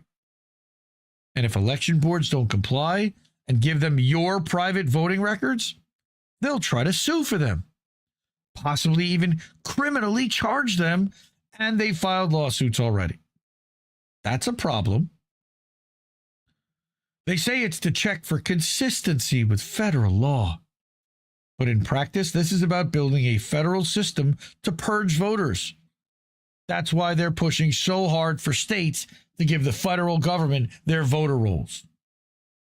And she documents Georgia, but not just there. Roll purges are a practice that the GOP has done over and over again in Georgia, Ohio, Wisconsin, Florida, Texas, and more. And again, there are links with receipts and documentation of this happening in each one of these states. So, if your name doesn't match their spreadsheet, GOP ain't the only ones. No. You know? No, but in the case of this, it is mostly Republicans purging people. In Georgia, it certainly was Republicans purging people from the rolls. Oh, wow. Sorry, Ghost Lord. Thank you, but let's take that down. So, if your name doesn't match their spreadsheet just right, you could be purged from a voter roll, lose your ability to vote in the election, which, of course, is a letter to Santa that's already rigged 6 ways to Sunday. Allegedly. You wouldn't be notified before. You would find out only when you go to try to vote. Then they'll hand you an absentee ballot or one of those provisional ballots that don't actually count. Dissent says, I highly encourage everyone reading this to search up their state's nonpartisan voter protection hotline number and have that number written down when you go to vote in the coming election. This will be your advocate. Again, if you believe in the sham that is voting in this electoral system. But I digress. Yep. None of the above. Even more disturbing, when Dissent looked into No Inc., the company that Leyendecker built to run voter verification for our elections, she found that one town, Oak Grove, had raised serious safety concerns and made the legal choice to go back to paper ballots. Instead of support, they got threats of felony charges from officials, all because they didn't want to rely on Leyendecker's poll pads with blaring cybersecurity flaws. If you have to coerce people into using a product, there's something wrong. Seriously wrong. Right? Project Minnesota first raised serious concerns about No Inc's electronic poll pads, which are used in over 71 counties across Minnesota and 37 states nationwide. You see, these iPads connect to the internet and transmit voter data in real time, creating what the project describes as a vulnerability for precision cheating at the precinct level. That doesn't mean hacking an entire election at once. It means using tools like No Inc's poll pads to make small, targeted changes in real time. Because these devices are connected to the internet, can be updated in real time, and are linked to state voter rolls, someone with access could quietly flag certain voters as inactive, delay their check-in, or assign them the wrong ballot, all without leaving an obvious trace. Again, there's a lot more. Well, there's not that much. There is a lot more to this article. So I'm going to encourage everyone to go read this. Again, the integrity of our electoral software is at stake. Now, we would contend that they had no integrity to begin with. This just further confirms that. Yep. Right? So paper ballots we thought are good, right? Even Leyendecker knows paper's best, which is why Liberty Vote says it will implement the use of paper ballots, even said in their press release that they'll have third-party audits, which sounds fantastic. These are both two tried and true methods of making sure elections are fair and free. But that's until you find out that the RNC has been quietly funneling hundreds of thousands of dollars into preparing election integrity teams to show up at polling places to conduct surveillance and do third-party audits and hand counts. Third party being themselves, naturally. And they're still inviting people to sign up to join their team, all while they're bragging that they're already over 100,000 strong. Nothing to see here. Please disperse. Okay. According to the GOP website, the RNC sent out these teams last year too, but this coming election cycle, remember, they're following Trump's new rules. They aren't legal, but the rules are that's exactly what these integrity teams will be watching and attempting to enforce. Insane. If a foreign government had this level of control over our elections, we'd call it an act of war. But because it's a team of Trump allies, we're told it's all legal. And what's funny, again, is if Democrats were doing this on the other side, Republicans would be screeching about this, but they're awfully silent. Again, they told us the elections were rigged. Then they stole copies. Then they bought the machines. Then they bought the check-in system. Then they wrote the rules. Then they started purging voters. Then they started showing up with surveillance teams and calling it integrity. Again, Scott Leyendecker now controls the machines that verify who gets to vote and the machines that get to count those votes. He says he'll enforce Trump's new executive order, even though parts of it have already been blocked by a federal judge. The RNC says they'll show up to audit and make sure your vote meets Trump's standards. This isn't a theory. It's happening. The infrastructure is already in place. The purge lists are already being built. The auditors are already registering. And the person who decides if you get a ballot and whether that ballot gets counted just happens to be the same man backed by the same machine promising to follow the same illegal order. And he's got voting machines in 37 states and growing. They don't need tanks. They don't need the Insurrection Act. But I'm sure that's not something that they've ruled out. All they needed are contracts, code, and silence.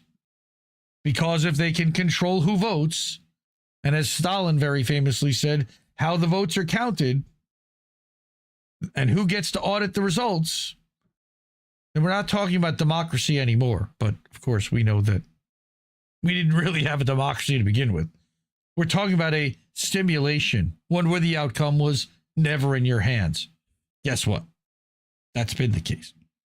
If we let this slide, we don't lose just one election. We'll lose the ability to choose anything at all. And again, so what do? Here are some things you actually can do. Solutions. Start local. This machine works because it's hidden in plain sight, buried in your county board of elections, in your city council meetings, and your state house backrooms. Show up. Speak up. Demand paper poll books. Demand real audits. Demand transparency in every contract involving No Ink, Dominion, which again is now Liberty Vote. Don't forget that. Or any private vendor for that matter. Transparency is key. Call your local county election office. Ask them directly. Are you using No Ink poll pads? Are you using Dominion or Liberty Vote machines? Who supplies them? Are audits conducted by independent groups or insiders? And one of those insiders include Pro V&V because we know they're problematic. Join your local board of elections. Every county has one. Many seats are left empty. They're counting on your absence. Fill that seat. Become an election worker or an observer. Usually those are much older people. It's very difficult to do that, especially if you're working or younger. Screenshot everything.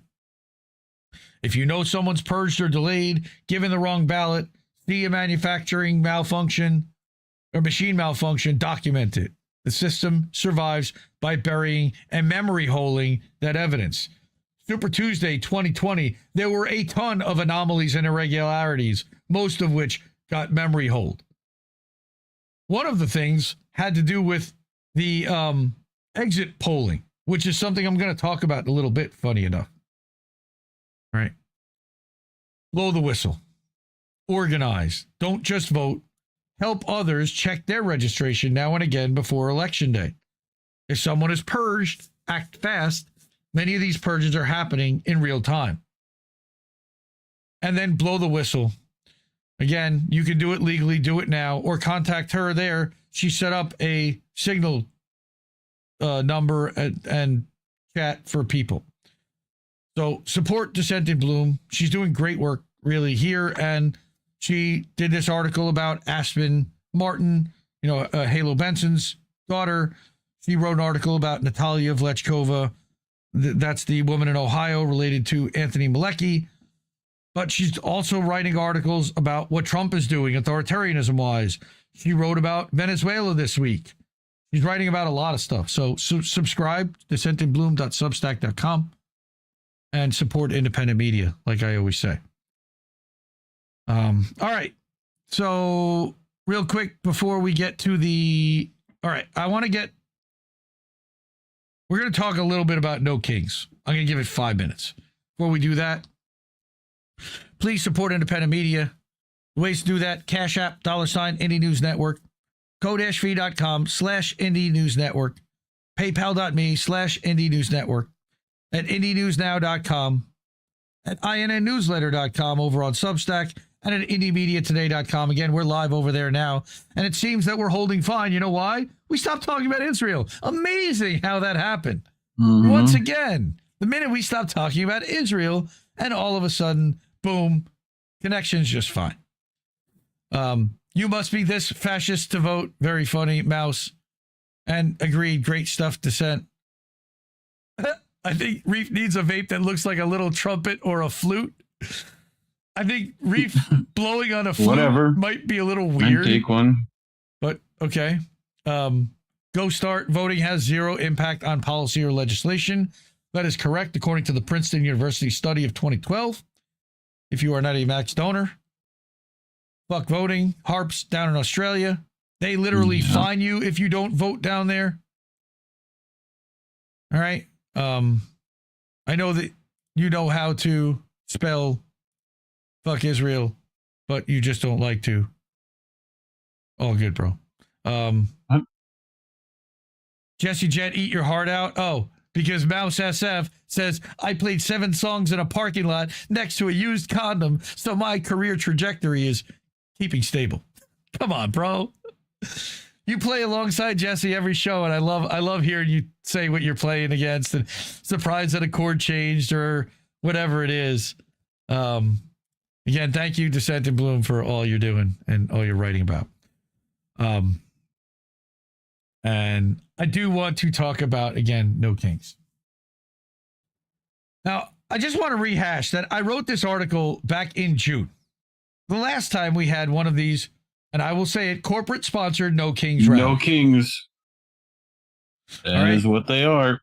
And I will say that there was a lot of excitement and energy, and not everyone that went out was a shit lib, and not everyone, there were people that went out to be mad and to yell at and to feel community, and I'm not denigrating people, but I will point out that what this actually was a 2026 Democratic Party get out the vote effort.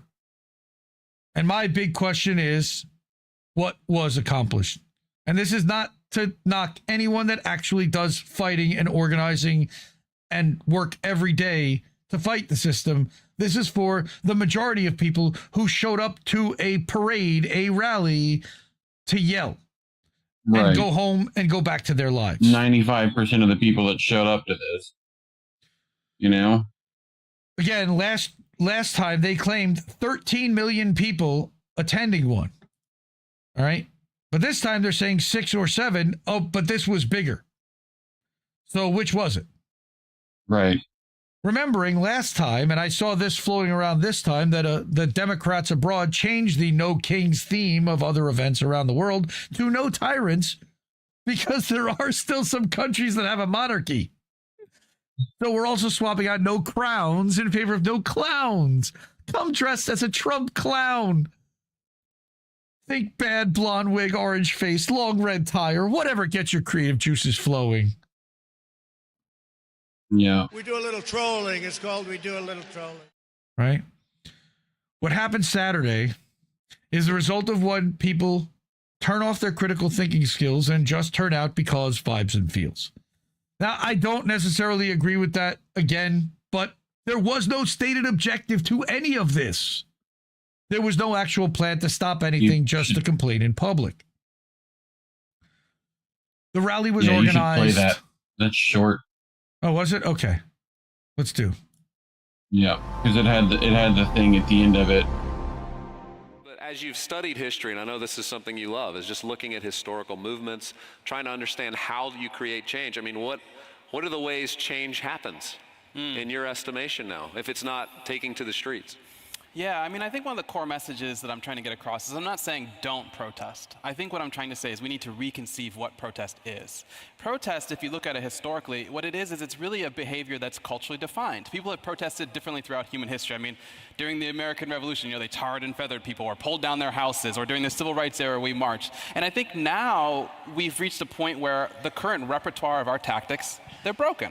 And the reason why they're broken, if you kind of look at why they're broken, is because the story underlying why we protest is false. And that basic story has something to do with that it's kind of a mystical, magical thinking. It has something to do with if you can get large numbers of people in the streets, they manifest some sort of greater power over their democracy, which makes perfect sense in a certain way, because if you can get so many people into the streets saying something, of course their leaders should have to listen to them, but it's not true. It's really not true. So we have to think about, well, how do the people manifest a greater power over their governments? And that gets into these questions of sovereignty, it gets into these other issues. And I think that that's really the direction we need to go, is that we can no longer rely on the fact that we are able to get millions of people into the streets. We act as activists as if that's extremely difficult, but recent years have shown us, since Occupy Wall Street, it's actually very easy for us now. We can get women to march, scientists to march, we can get Black Lives Matter to march. We have to kind of go differently, a little bit deeper. I think the path forward is very hard, but I think that it's going to be fundamentally more rewarding. Again, we're not saying don't protest. We're saying have a purpose, have a demand, have a the rally again was organized by the party. Let's remember that rigged their last 3 presidential candidates and was partially funded by the billionaire heiress of the largest employer in the country, who's directly responsible for millions of Americans that work for her company being underpaid, still required to be on food stamps, and not given enough hours to earn a living. That's Walmart. So I brought an assortment of tweets for receipts here. And again, this was months ago I wrote this. These were some of the organizations that were funding it, like 5051, Indivisible, okay? The Bernie Campaign, Behind the Ark Jewish Action, Common Cause. And this was just getting up to the C's. This was the A's, the B's, and the C's. There was an entire alphabet of sponsor logos. And again, I'm not calling every person that marched a hypocrite. What I'm calling is the Democrats that support and endorse this march and this sentiment hypocrites. The 13 million people stood in a street or park or whatever, wherever, with no real demand other than saying no kings, many of whom voted for Kamala Harris last November, who, if we recall, was anointed as the eventual Democratic candidate by the donors like a king or a queen. Huh.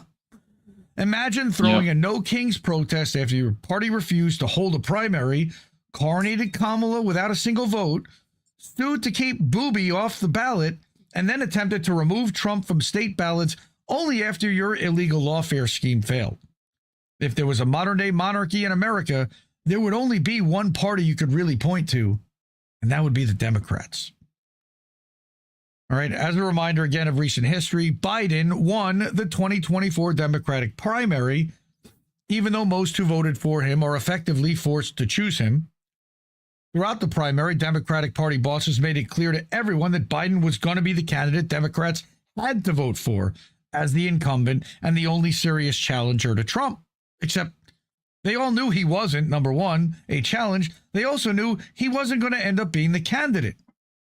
Because, of course, a palace coup was engineered within the Democratic Party. One that everyone knew was coming for 3 years. Jesse Jett literally documented it. I'm going to tell you before it's 2024, and they tell you to vote for Kamala. And it resulted in Harris being installed as the nominee to challenge Trump. Nobody, besides the billionaire donors, got to choose her as their candidate. After we all saw how badly they botched the past 4 years, there probably wasn't any Democrat that could have beaten Trump, so they just threw her to the wolves. You exist in the context of all in which you lived and what came before you. That's right. Drunken cam. The people likely would not have, no matter which Democrat she faced in a primary, chosen her, so the party just ensured that she didn't have to face any challenge by exposing Biden's dementia post-primary as too advanced, even though everyone knew for years he wasn't really running stuff anyway, to continue. Right. Same thing with this one. Right. Like, he's not the king. He ain't no fucking king. He answers to the fucking king, which are the capitalist oligarchs that all of them listen to. Miriam Adelson for one, Peter Thiel for another, Elon Musk for a third. Peter Thiel, fucking Bill Gates, the money fucking havers, you know?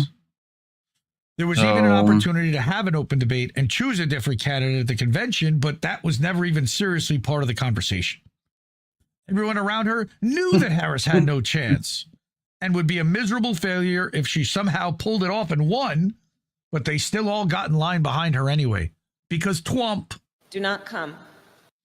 The Democrats compromised themselves, bullied a complicit, click-hungry media apparatus, whitewashed and ignored genocide in Gaza, gaslit us on Ukraine not being a proxy war, only to then have them admit it was all along, and even blackmailed half of Hollywood to attempt to make this happen. None of this is changed by the fact that there was a rally. Antony Blinken and Jake Sullivan effectively ran foreign policy for the country under the Biden admin. Anita Dunn, it's come out, made a lot of the domestic policy decisions. That was the auto pen thing. Nobody elected any of them last I checked. That would also apply under No Kings. So what happens now? Again, back to Saturday's No Kings. Again, the Democratic-led No Kings rally and corporate funding. They stole from Schoolhouse Rock. Sponsored by Comcast. They stole the whole fucking line. Sponsored by Comcast. Stupid. And now the Democratic Party, again, wants you to believe that they would be a positive alternative to Trump and gave people an opportunity to yell orange mad bad in the streets, funded by the corporate America, largely getting in line with Trump's agenda. Right? So this seems, again, this was my opinion 5 months ago, like it was a liberal pink pussy hat 2.0 party 8 years later from 2016. Yep. Everyone who attended went home that night, well, felt a little better about themselves with solidarity for a day, realizing they're not alone, and then watched World War III continue to unfold, supported by the same Democrats who organized the protest rallies and even showed up, but nothing fundamentally changed. In this case, the government is still shut down. Not one person, and I will change this decree this time because I do know one person who showed up and will answer these questions, but not one person celebrating No Kings on Saturday wanted to answer these questions in June. Now, remember, the rally was on Saturday, but what happened on Sunday? What happens on Monday? Is there any follow-up, any direct action? Another march 5 months later or 4 months later, is that really a follow-up? Any way to make elected officials uncomfortable so they change their behavior? Well, we certainly didn't see that yesterday. All right. Here again are some tweets from people from April, from June, from Derek Bros, who attended a No Kings rally in June in Houston. All right. The protest is literally focused on promoting No Kings, but because of the left-right propaganda, some conservatives are acting like that's a bad message. It's not. All right. So that's an interesting analysis there. Just to poke a little fun. Woke up this morning. Still no king. You did it, Libs. Yeah. Mm-hmm. Well, again, I am not. Just a thought, girl. The PSYOP is you mass shame, brutalize, and arrest Americans who actually have demands and protests as a put power. So in turn, they protest like children at a parade, just having a good time. And poof, the threat is gone. Like, it pretty much only approved protest, you know? So getting back to yesterday. Okay, now, Cory Booker, walking through the No Kings rally and seeing it thousands of times over across the country has me awestruck.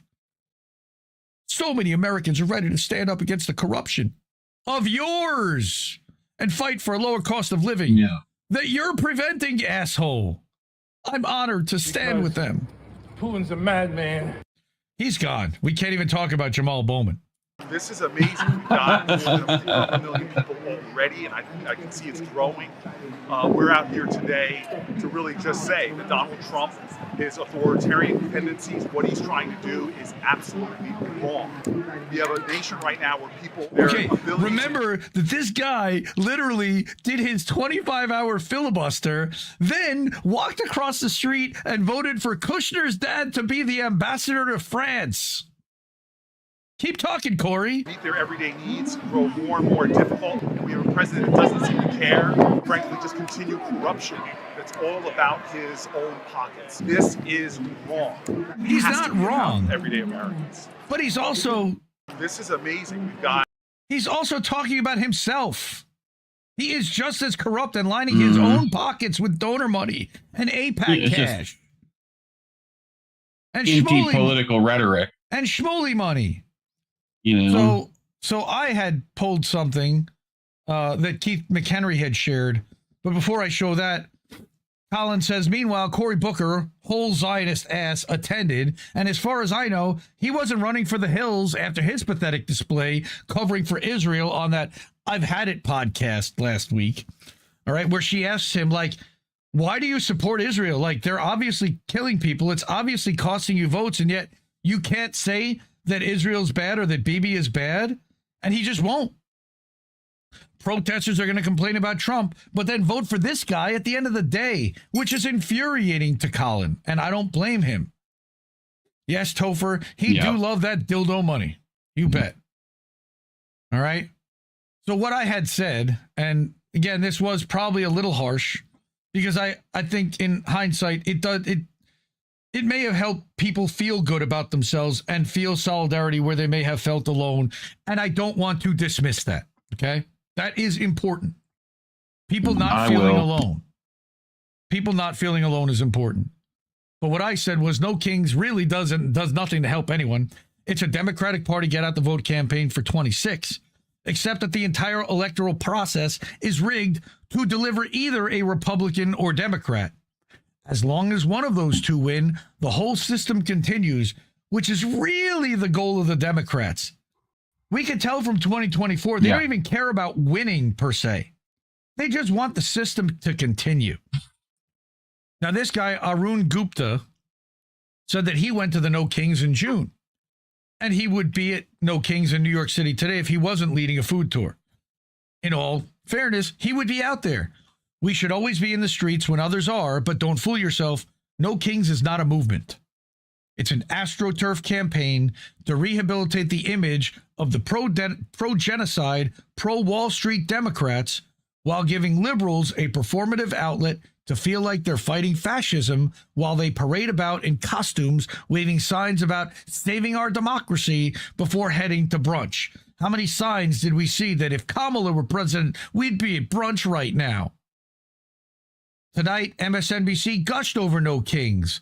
Hosts and guests breathlessly talked millions into the streets and sinking polls for Trump like the Red Army was about to storm the Winter Palace and oust the czar.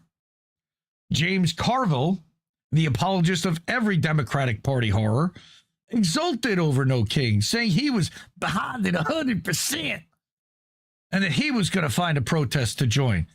Newsflash, if you're on the same side of James Carville politically, you're not doing the right thing.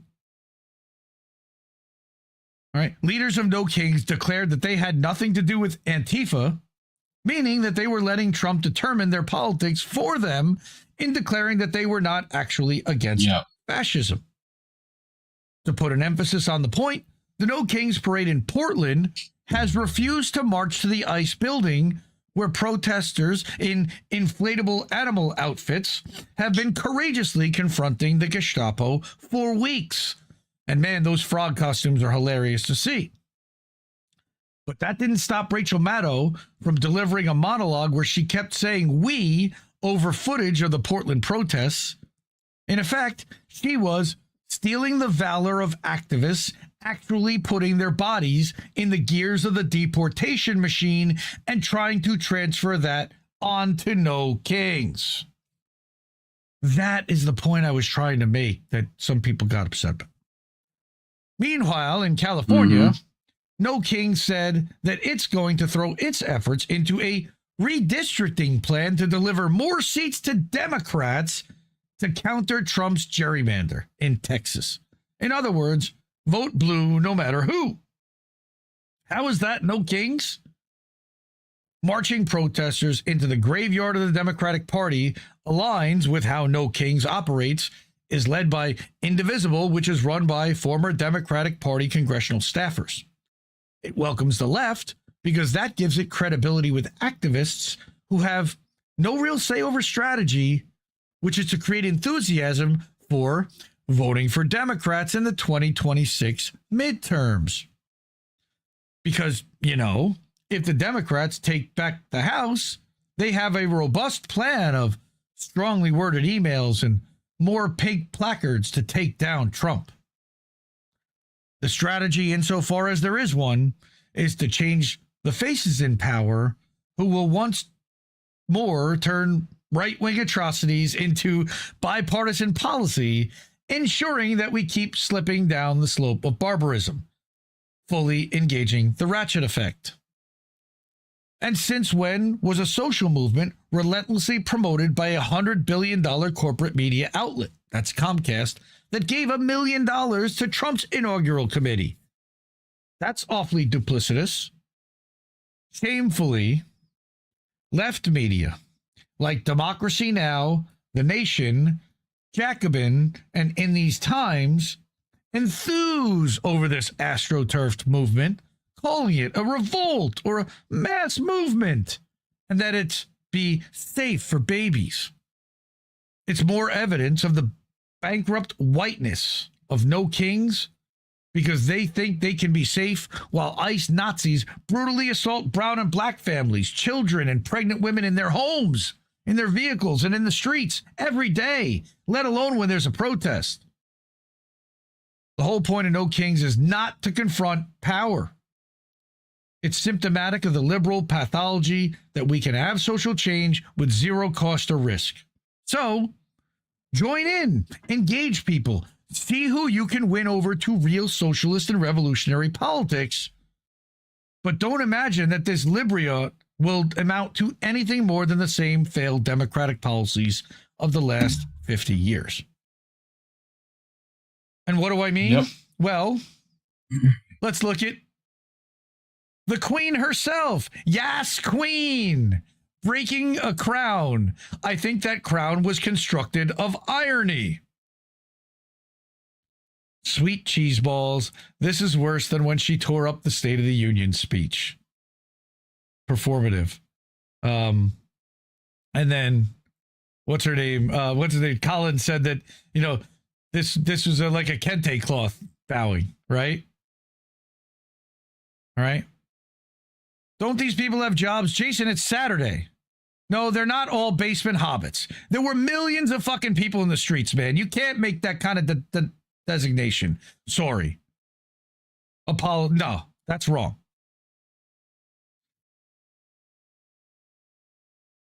All right. So it's still corporate funded, even if people who attended have good intentions and do good things. It's still corporate funded, and it's still a Democratic Party get out the vote effort. All right. So again, this was not to attack or go after anybody here who does the work every day. All right. It absolutely was organic, Jason. There's a lot of people that are angry and wanting to do something.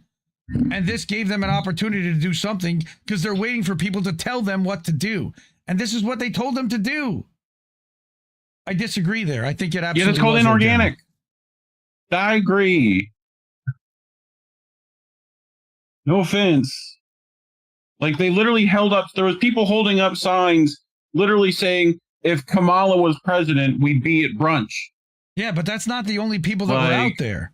And to automatically assume there are outliers. I don't know that they were outliers. Massive majority. I don't know that they were outliers. I'm pretty sure.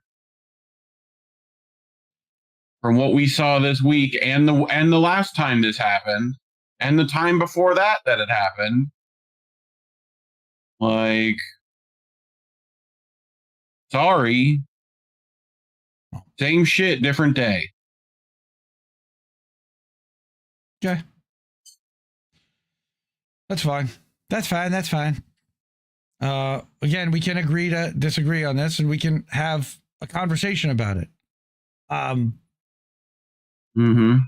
think that if people who are angry enough to get out there and do something about it, try to think that they're doing something about it by protesting, by aligning with other people and showing that they're not alone, that's not a distraction. I disagree. Somebody had to organize that. Somebody had to get these people out there. And we certainly haven't done a good enough job to get millions of people out in the streets. Right. No, the times we've done it, we've had people show up and try to self-immolate themselves. Like, we've been here, done this. Yeah. Can't kill an idea. Occupy. Global love and solidarity. Good point. Yep. Yeah. Mouse. I live in a town of 6,000 people, and there was a protest. Okay? That wasn't corporate funded and organized. Yeah, and? It's I bet it was. You don't think they're, like, pushing out to the... Yeah, it's showing up on NPR, and they're, like, showing up to these things. It definitely can be. Like, I mean, whatever.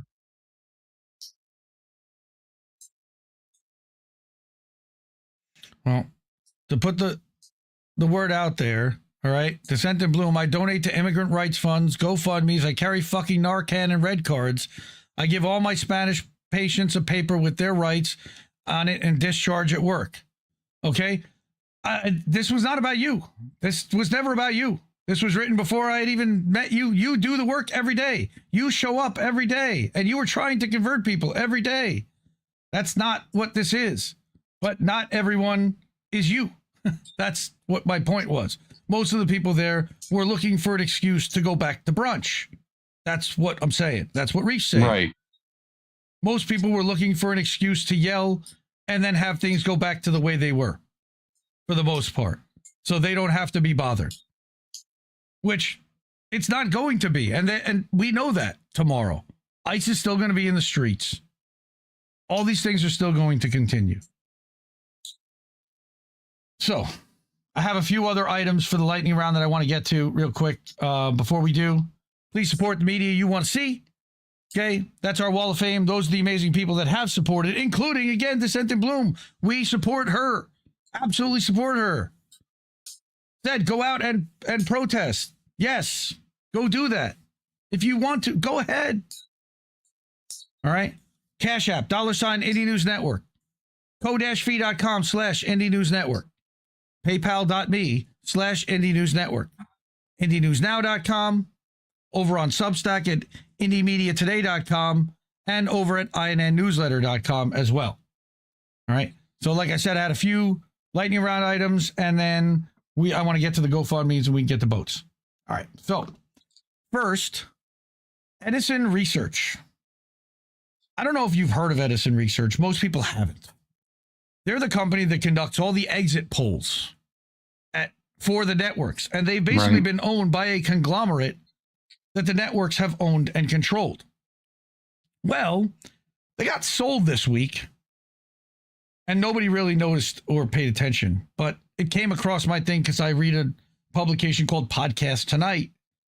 And because they do podcast ratings, this showed up on their radar. So this was a press release from a company by the name of SSRS. I've never heard of them. But they apparently were large enough to acquire Edison Research. And SSRS, as it turns out, is a pretty big market research firm. A full-service market research and survey research firm announced today it's acquired Edison Research. Okay. And Edison, very famously in the Venezuela elections, was complaining that Maduro was not legally elected. They're the only organization that claimed that because they have funding from USAID and NAD. We believe that they're CIA connected. Again, they've been around since 2003. Edison Research has been the sole provider of election day polling for the National Election Pool in the United States. They've conducted election polls internationally with projects spanning Europe, Africa, and the Middle East and Latin America. They're also known worldwide for its influential studies on audio, podcasting, and digital media. So what this means to me is that this is another layer of a corporation now taking over the exit polling. So for 20 years, it was Edison Research. And they may even continue the brand of Edison Research because it is a well-known, somewhat well-known established brand within the media world. But they may also just roll it right into SSRS, and just now the polling data comes from SSRS. And it changes the perception of that data because part of it is the company that's linked to it. People are familiar with Edison Research, and that there have been anomalies and weirdness regarding Edison Research that literally just cleans the slate for them. And now they're going in unknown. They're an unknown quantity to most people. Who's SSRS? I don't know. How accurate is the data? Well, we're the biggest research firm in the world. Now, the other thing I wanted to point out here is that they talk about how they're exclusive. All right. Edison Research founders, Joe Lenski and Larry Rosen, will be joining the leadership of SSRS. So one of them, I believe, has pretty deep intel connections. Right. And then you've also got, there was one other thing I wanted to point out, that they are like exclusive. All right. They're the only people that conduct exit polling. They're the only, here it is, Edison Research's The Infinite Dial has been the survey of record for digital audio, social media, podcasting, smart speakers, and other media-related technologies since 1998. They don't have a competitor. The company's share of ear survey is the only single measure source of all audio in the United States. So basically, whatever they say is, and they claim to be transparent, and they claim to be able to share their research. Do they? I've never seen any of it. Really interesting. All right. This is their section about political polling and what they consider to be a suite of innovative tools for political and election polling.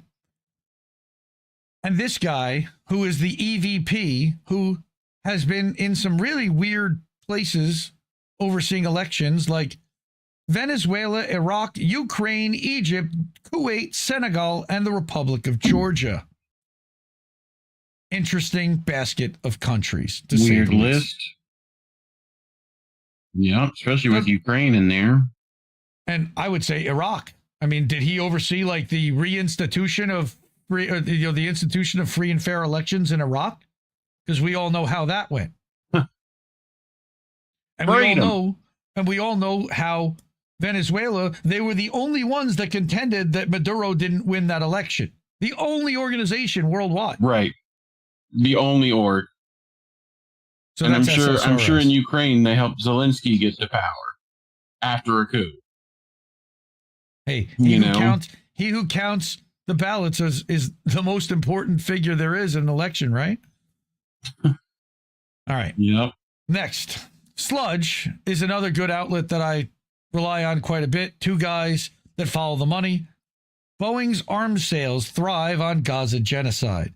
So just how much money they're making, $26.7 billion in approved Israel arms sales since October 7th. Boeing stands out as a top beneficiary of the Gaza war. So check that one out. Yep. I also wanted to make note that Alan McLeod, Indie Media Award honoree with Indie Media Award honoree Mint Press News, published an article that social media spies are deleting their profiles and that their profiles are vanishing after the Mint Press report that exposed their LinkedIns. Then all of a sudden, those LinkedIns are nowhere to be seen. Huh, how interesting. All right. This actually was an article covered in 2023 by Jesse and Reef on INN News. They read this article 2 years ago. Yep. TikTok Trojan Horse. Go check that out. Scroll back up and look at the names real quick. Like one of the spots has the names. Like scroll down, scroll up. One of those directions. Right. Dawn Burton, Jeff Carlton, Haley Chang, all those people. Yep. CIA go away. Interesting. All right. There's now a jarring 2-year employment gap on this person's resume between his establishment with the Scouts and working with Twitter. Who is this? This is Anderson. Sure. Mr. Anderson. Mr. Anderson. Greg Anderson, who until 2019, according to his LinkedIn profile, worked on PSYOPs and soldier system lethality for NATO. Huh. Nice. Now he's got an employment gap. Now he didn't do that anymore. It's off LinkedIn. Go check this one out for sure. Finally, I wanted to point out that I have an exclusive from a member of the community who reached out to me and sent me a DM. Okay. Sam Hill at Witshit UK said, "Hey, Andy, hope you're doing good. Several members of the Defend Our Juries Signal Chat group that have been charged under Section 13 are reporting that PayPal have closed their accounts. I don't think this has been reported anywhere yet. He's still currently pre-charge awaiting his fate. Matt from the Homeless Left, shout out to Matt, covered his arrest last month. What crazy times we live in," and that's Sam Hill. So shout out to Sam Hill. Thank you for sharing that with us. And we're going to keep looking into that, but I wanted to give you that as an exclusive told to me by someone who was arrested on that Defend Our Juries protest. And again, Defend Our Juries is also protesting on behalf of Palestine Action. So, all right. Support independent media wherever you can, please. If you can do that here on this network, the ways to do that, Cash App, $ Indie News Network, code-fee.com/Indie News Network. PayPal.me/Indie News Network. You got IndieNewsNow.com where we are live now. We've got a big news site set up over there. INNNewsletter.com where we go live next for boat smashing and other boats. And at IndieMediaToday.com where we're live now. And you could tip us or support monthly or annually with a contribution over there. Okay. One other thing is just now the GoFundMes and getting into the people that we want to support. All right. Shanda, first of all, I did a one-on-one with Shanda and we published it about 10 days ago. Oz ran it on the Beauty and the Boomer channel. Appreciate Oz for doing that. And it helped Shanda raise $1,000, which she was able to get a laptop so that she could continue to live stream as she has to do that from bed now. So you can watch the full one-on-one over at INNNewsletter.com. Also over at all the INN channels. But you can watch that over there. And links to support Shanda, links to her GoFundMe, links to all of her channels are all right there. Links to the GoFundMe is right there, by the way. So, and then here is her GoFundMe. She's up to almost $6,000 raised out of 10. That's the goal. She recently put up an update on October 7th. That was the last time. And she just recently underwent another round of chemo and treatments this week. Next, I want to talk about Cowboy Kitty and his sister-in-law, Natalia. She is due to have a hearing, I believe, on November 7th was the last time. But as we have been pointing out, that at her last immigration hearing, she broke down and started crying, and that the judge was angry about that and denied her request for bail. She's been there, again, that was in September, now almost 4 months, held by ICE, prisoner, and is not a flight risk or a danger to anyone. Please share and please donate this GoFundMe if you can. All right, they're about 37% of the way to their $4,500 goal. And finally, I wanted to talk about Aspen Martin and Halo Benson. Last night on INN, we ran the one-on-one conversation that I had with them about 10 days ago. And we announced that we are going to be hosting a live stream fundraiser that's going to help them pay for their legal expenses. So let me run this real quick, 35 seconds.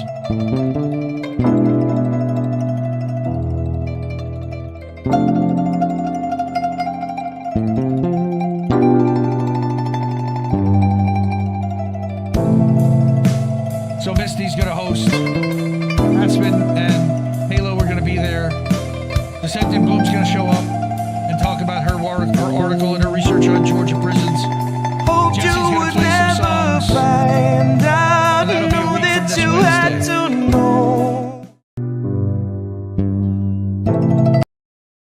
And that'll be a week from this Wednesday. All right. So join us on INN, co-hosted over on Descent in Bloom over on Substack. Thank you to her for hosting, for helping raise awareness and doing all she's doing. I also, that's also, by the way, on INN's YouTube channel. You can give it a like, share. If you want to share the notification and the details about the fundraiser, you can do that at INN's YouTube channel. Dropping frames. And we're back. This is Aspen's GoFundMe. This is Aspen's GoFundMe. All right. So you can support over there. Let me again drop the link for the GoFundMe over in the chats. All right. So support her there. What is this? Indy had just said barely enough material. I said I barely had enough to do a show, right? That's right, Arps. All right. Then we had the one-on-one I was going to show there is linked as well. That's where I talked with Halo and Aspen for a little bit, for about an hour. All right. Again, shout out to Oz and shout out to Descent in Bloom for help with the editing on that after we had done the recording. I went on Hardlens Media to talk about Descent in Bloom's article, as well as to talk about Aspen and Halo and try to raise some awareness and help get some people over there. So give that a like. Go watch that segment. Aspen's Epic Battle for Freedom. All of these will be in the Substack description after the show. I also went on ProPilled with Himbo and Crab to talk about this. Yes, I didn't like these as INN's account.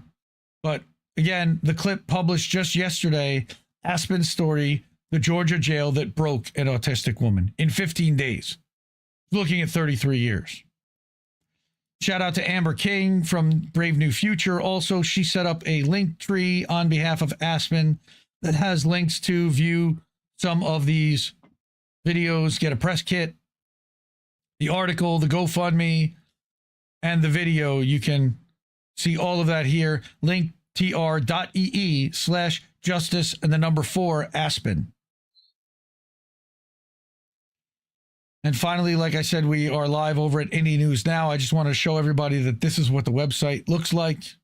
It is constantly updating 24/7 with new articles and videos from over 100 sources, including INN and including Fight Back News and including Left Voice, including your favorite creators, and including, again, the INN 8 The O Show, which we're going to be live on in a few minutes. All right. Then we've got our merch store also. Buy my merch. So the merch store is over at Big Frog. And we've got t-shirts. We've got, thank you. We've got beanies. We've got tank tops. We've got stickers. Look at my shirt, little bitch. So pick up some INN merch over at the Indie News shop, which you can get to by going to indienewsnow.com and clicking on the merch link. Go to my website. Right. Yep. And I'm spent. Oh my goodness, it's late. Like you said, Harps. Yeah, I said I didn't have enough material. Look at this, 2.5 hours. Fuck Israel. That's why. You can blame Israel, just like we do every week. Because they are pulling so much shit, we had to. Yep. And we're back. One more time. Well, hopefully we'll be able to get to boats and be uninterrupted by all this rudeness of my cable company dropping my streams and then reconnecting. But in the meantime, thank you everyone for coming. We're going to take a break for a few minutes, come back, settle in, and do boat smashing and other boats. So support independent media because we need it more than ever. We'll see you next week. Love you, fam. Thanks, everyone. Hasta la vista, baby. I'll be back. No! We just fucking lost the stream! You can say that again.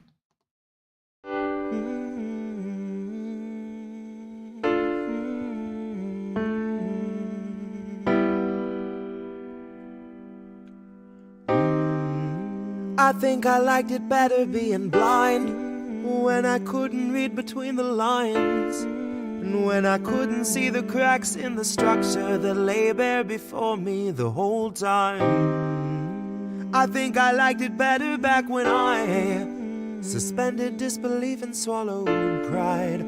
I thought I knew the difference in the red from the blue, but they both bleed us so dry.